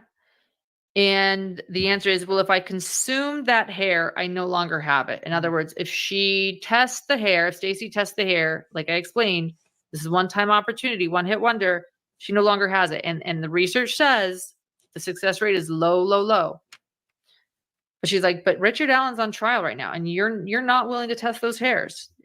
I thought this was a good moment. Like, I see both sides here. I'm like, yeah. Yeah, I can see that too. It's weird to me because he's on trial now. And so if you don't test those hairs, you can't rule him in or out. Because if you test those hairs and they don't come up to be him, then you have to try to figure out where they came from. But you could test those hairs and it could be him. And then there you have his DNA. See, why wouldn't you test them? That's why at the bullet, I was like, But then here is where I was like, I'm glad I'm not on this jury, and because I think that in this right here, there's reasonable doubt. That's just my opinion. And so, okay, because the DA says, have you sent in Richard Allen's hair? And the answer is no. I don't get that. I don't I don't either. get that. Why wouldn't you? Did he? Unless he didn't give up a sample. Well, her answer was she was mostly and then only looking for a male. Not a specific male, just a male. What male DNA? And so the DA said, so more than one person could have committed this crime. And the answer is, I cannot make that determination. I just do my job. The DA, his coat, boots, car, no evidence. And then that's where Lauren says, with the jurors' questions, she suspected that the jurors knew a lot about this case. So what I'm hearing is that she made a makeshift lab in a conference room. She said she put paper down, so that makes it sterile. This case changed their policy on using masks while testing. Like, it sounds, again, this is a shit show. That wasn't brought up from the DA yesterday, well, day 9, but okay, we maybe ain't there yet. Okay, that's fine. But again, it just, all this tells, it's just, again, this is all, it's like Keystone Cops, like bumbling fools putting this together. It's ridiculous. Right. So I feel if like you go by the bullet, this is the expectation you would have if I were running this investigation, you know? Me too. It'd be a shit show. Well, and like it was said to me today, this town is small, and they weren't equipped to handle a case like this, in my opinion and a friend's opinion. And not only that, they weren't equipped, and my opinion on that is they were too proud to ask for help. Like, if something happened in where I live, the smartest thing from our people would be to go to Nashville, pull in people from Nashville. They have crime all the time. I mean, the FBI was involved in this. They have resources. I don't think they were that involved. I don't think they could handle it. I just don't. And I don't think they were ready. I think they went around scratching their heads. I think they depended too much on volunteers. Yeah. And volunteers are volunteers. So what I'm hearing is they had the FBI. They told the FBI to get lost. They're like, we got it. We'll take it from here. And they probably, I don't know, probably the FBI was getting on their nerves, and it probably happened. You know, I don't know. Right. Yeah. It's just interesting to me. This whole thing. What a shit show. But so yeah, they have to have enough for both sides to test. It just seems weird to me, though, that they couldn't find a third party lab that could test it, you know, for both sides. You know, it seems weird to just leave them sitting there and have no answers at all, instead of test it and get an answer, even an answer that maybe you don't like. Well, I think her job, though, is to just find the answer, and she knew if she used it, then it would waste it. So she's just doing her job. And also a superior told her, hold off. I'd say you got 3 hairs, test one of them. Right. I get that. Yeah. If the DNA gets ruined in testing, then what? Right. And I think that's what they're thinking, especially if there's no root, and none of the 3 hairs had a root. Right. So then throw them away. What's the point of keeping them? You're never going to test them. Because she's hoping that testing gets better where you don't have to have a root. Oh, gotcha. Okay. Yeah. But I understand the DA's part where he's like, but he's on trial now. He's fighting for his life over here. You couldn't. So that was a good point. This seems weird to me. Yeah. And I don't know that we have to go over the crime scene investigator's blood analysis. I think it's very interesting because he gets up there and he says blood tells a story. And I enjoyed this part not because of, but because it tells you how the girls were done. And this, I don't know, this may be important. I don't know if you want me to show, I have a diagram or that she drew. Yeah. But,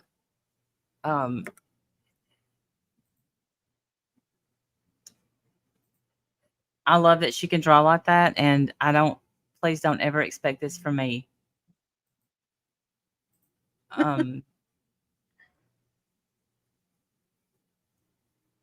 And I love that she does the color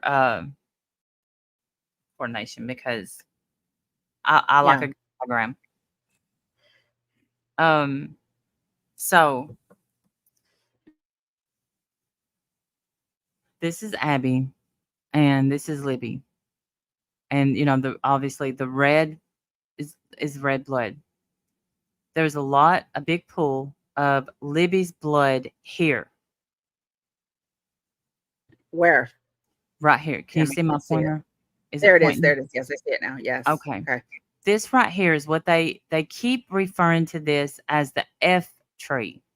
Now, it's not an they thought it looked like an F. It's an upside down L. Okay. And they tried to correlate that with the Odinism stuff. Yeah.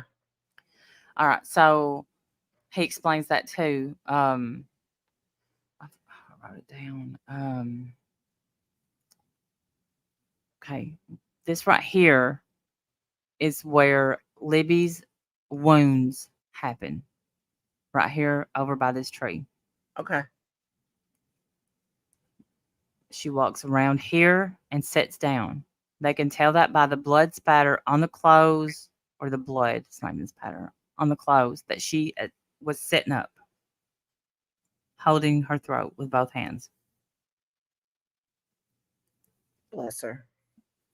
Then laid down, eventually. Abby's here. There was one slice to the throat. This is where she dies, and this is the only place at the scene. You see all this blood. That was Abby's. Wow. So this right here is actually where Libby passed away. The drag marks were here. And he dragged her up, in his opinion, to conceal the body by branches, and that there was a big, huge tree right here. Yeah. And here's a branch, here's a branch, here's a branch, and that's all that was on her. Yeah. So she was barely concealed. They brought that up too. Now, the F tree, okay, so the tree, come to find out, the upside down L, in his expert opinion, it was transfer. He knew for sure that was blood transfer. It wasn't like painted on or anything like that. It was transfer. His opinion was that it was where she grabbed the tree. Right. I was just going to say she probably grabbed onto the tree for balance or something. Yeah. She had to balance herself, obviously, to be able to walk over here.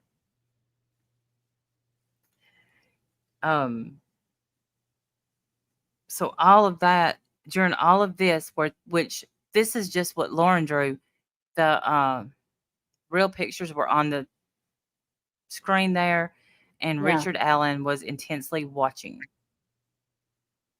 Wow. And of course, their parents were crying and upset. For some reason, on cross-examination, the district attorney gets up and starts arguing about Libby being moved because there was still She had a lot of leaves stuck to her back, and they said that was from the blood.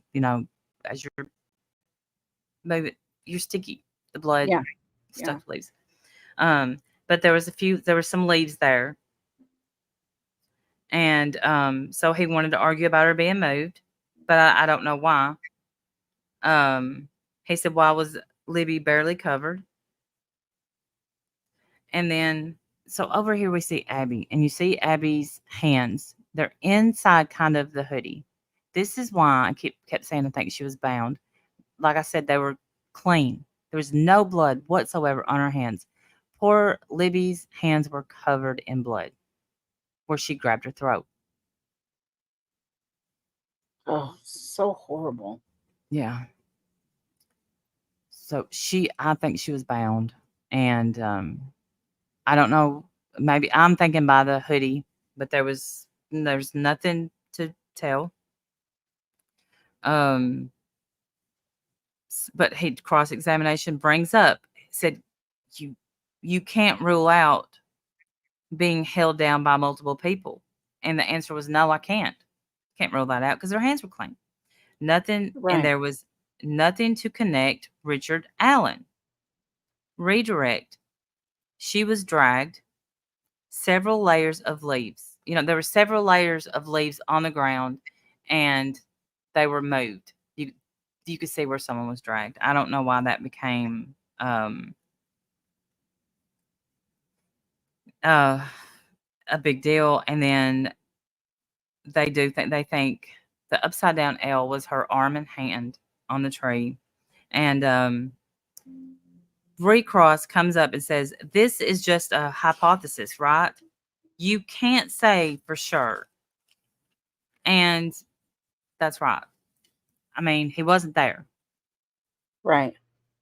But this is his hypothesis of what happened. So I think she was bound. She sat down. He goes over there, does that. By the time he walks back, she's gone, and he drags her. That's a very unexpert opinion. Wow. And absolutely, what a nightmare. That's a nightmare. It's horrible. So sad. I can't beyond imagine. frustrating that we might not ever know, We won't ever know. We have a theory. Yeah. We'll probably never know. So that's why I said when I came on, okay, moderator, thank you. We'll show those tomorrow. That's why when I came on, I said, I know a lot and nothing at the same time. Mm-hmm. If you go by the bullet. Well, it sounds like the same in the courtroom. They know a lot and nothing at the same time in the courtroom. Mm-hmm. It doesn't sound like we're much worse off than they are. Yeah, because like I said, I've always heard a bullet had a fingerprint. I believe in that. Yeah, I have to agree that the bullet evidence now feels, a lot more clearer to me. And it seems like that's pretty solid. I don't know if the jury will agree with that or not. Will they understand that? It depends, I guess. They really have to hit that home. The state needs to hit that home. Because, I don't know. Thank you, Sarah. Thank you. I'm trying, I'm trying. Like motive, maybe. I don't know. I don't even know what I said, moderator. They don't have to come up with motive, though. They don't. No. They just have to come up with whether or not I put on too much. Whether or not it's him. Yeah, it is a puzzle with some major pieces missing for sure. But the bullet evidence really does seem solid.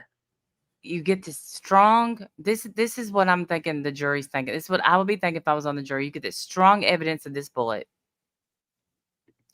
and then you have two people testify that there's absolutely no DNA at the scene to tie him to the. I Oh, when you said theory, I was asking, does she mean theory as in motive or death? Oh,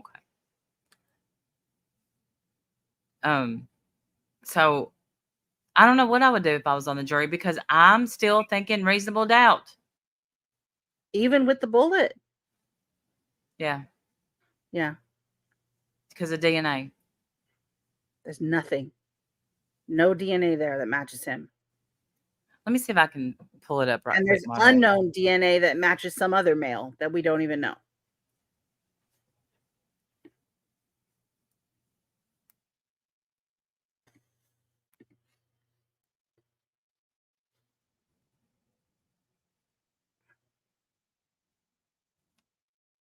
Moderator, what do you make of that? That there's other male DNA there at the scene that they can't identify. What do you think about that?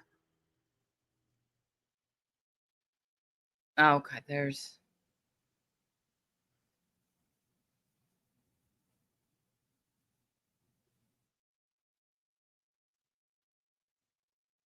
Let me save that. We'll show the branch patterns, even though, and come to find out, these were huge, heavy.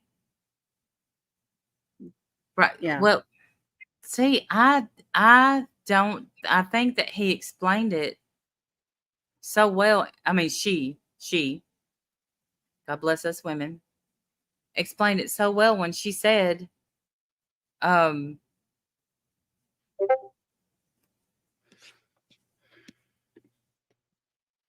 Let me tell him. I'll call him. Okay.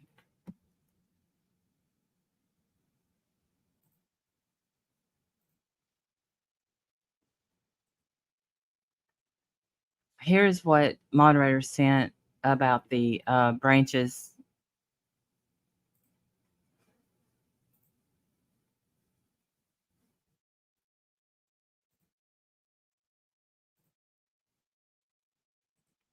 Okay.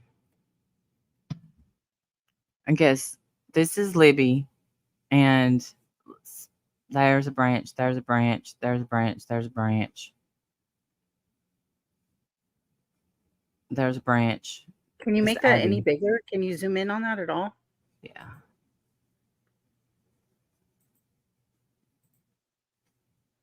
Thank you. You're welcome. I mean, there's others. Look right here. That's kind of small, so that's why I was going down to. That's fine. Yeah. I don't know Those- what the.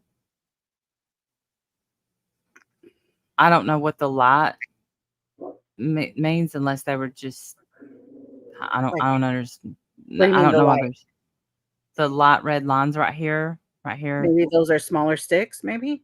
Maybe I was looking for to see if they, but they didn't. So It's interesting that he lays them in like a cross. a lot of people said that, but I don't think he laid them anywhere. I think he just moved one to conceal, moved Libby to conceal her, and Abby died how she died right there in that one spot, because that's the only place there was her blood. And I mean, basically, when you bleed out when, sadly, you bleed out. Yeah. And that's why there was so much of Libby's blood everywhere and not Abby's. But here's the branch patterns. I do not think, I don't know about rituals, but I think we haven't got to defense yet. I don't know. Yeah. What's taking so long. And I think they were, really pushing for the ritual part or just reasonable doubt. Yeah. And I don't know. I don't know if the bullet nailed it and his timeline, because he was on that bridge from 1:30 to 3:30. I believe that. Yeah. I believe that. I'm going to stick I was with. going to ask that. Devil's Advocate just messaged and said they couldn't explain where all of Abby's blood was. Why is there so much blood for Libby and hardly any for Abby? There was a lot of Abby's blood, a lot, but it was there by her body because she She didn't move. She didn't. No, she was So it bound. seeped into the ground. Mm-hmm. Gotcha. It was a lot. It was a lot. Yeah. It was all. It was all. It wasn't. I don't. Her. She was clothed when she was killed, but it was somehow it ran up on her face and stuff. I mean, she might have touched that. Oh no, there's nothing on her hands. You She said didn't touch it. But doesn't somehow that her seem head. weird? No. Even though her hands were bound, her head still could have. Oh, I see. Yeah. Okay, so moderator said the DNA was in the genital area. It could have been transferred. Could be the killer. They couldn't test it, but piece it. Naked, murder, DNA in the genital area. No coincidences in murder. I get that, but Could be studies. But again, I wanted, where was this girl the one where they found the DNA in the genital area? It doesn't match Richard. They know that, right? Mm-hmm. They don't know who it is. Was she sexually active? I don't know. Or I don't even know if that even matters. Honestly, I don't know. Ugh. Because she might have been I didn't held hear upside down by Lauren her say feet, that she so may blood have. ran towards the ground. I'm sorry. I didn't. You're cutting out. Hang on. I didn't hear Lauren say she seemed like she may have been held upside down. He said at some point her head was below her neck, which that could be from thrashing. And Libby's was all over because when she was moved, her head would have went back and the blood would have ran up. So you can't rely on it. It matches no one, so you can't rely on it. So you can't rely on it. Right, I understand that. Amy, but I'd love coming to in know where it came from. I would love to know Hey, where it Pammy came from B. too. But I think that if it was, my opinion, if it was someone at the crime scene, I don't know how Richard Allen, I don't know how Bridge Guy did it. I don't know how he didn't get any DNA there. I don't. What I do know is the guy on the bridge went there with a purpose that day.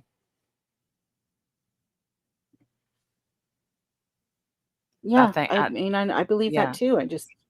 And that doesn't help me figure out that it's Richard, though, fortunately.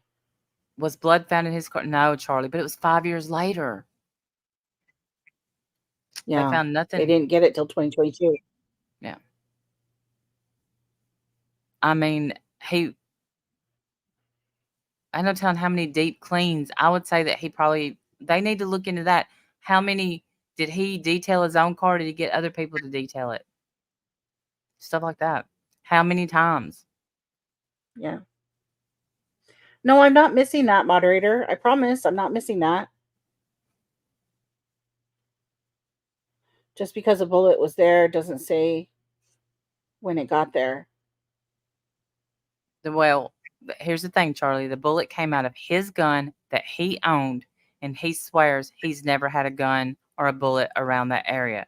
So that does kind of tell you when the bullet got there, and it had some dirt on it. It hadn't been there long. They found the girls less than 24 hours after they were killed. So yeah, I do think it tells a story of when the bullet got there. I do. Yeah. Oh, I see. You can't rule him out if no DNA. I'm not ruling him out. I'm just wondering, is that going to give him enough for reasonable doubt? Right. And I am glad I'm not on this jury because I don't know. I would be so frustrated. Yeah. I believe the gun experts. I believe them. I believe that everything that she said. And I think it was his bullet out of his gun. I do.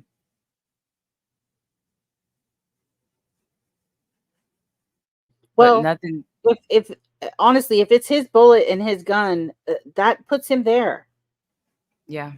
Obviously. So, and if he didn't, claims that he didn't see anything, then obviously it's him. Moderator's not wrong on this. Puzzle it together. Richard outs himself there at the time. He even says he wore a blue coat. He got spooked over a van. No one would have known about the van except the killer.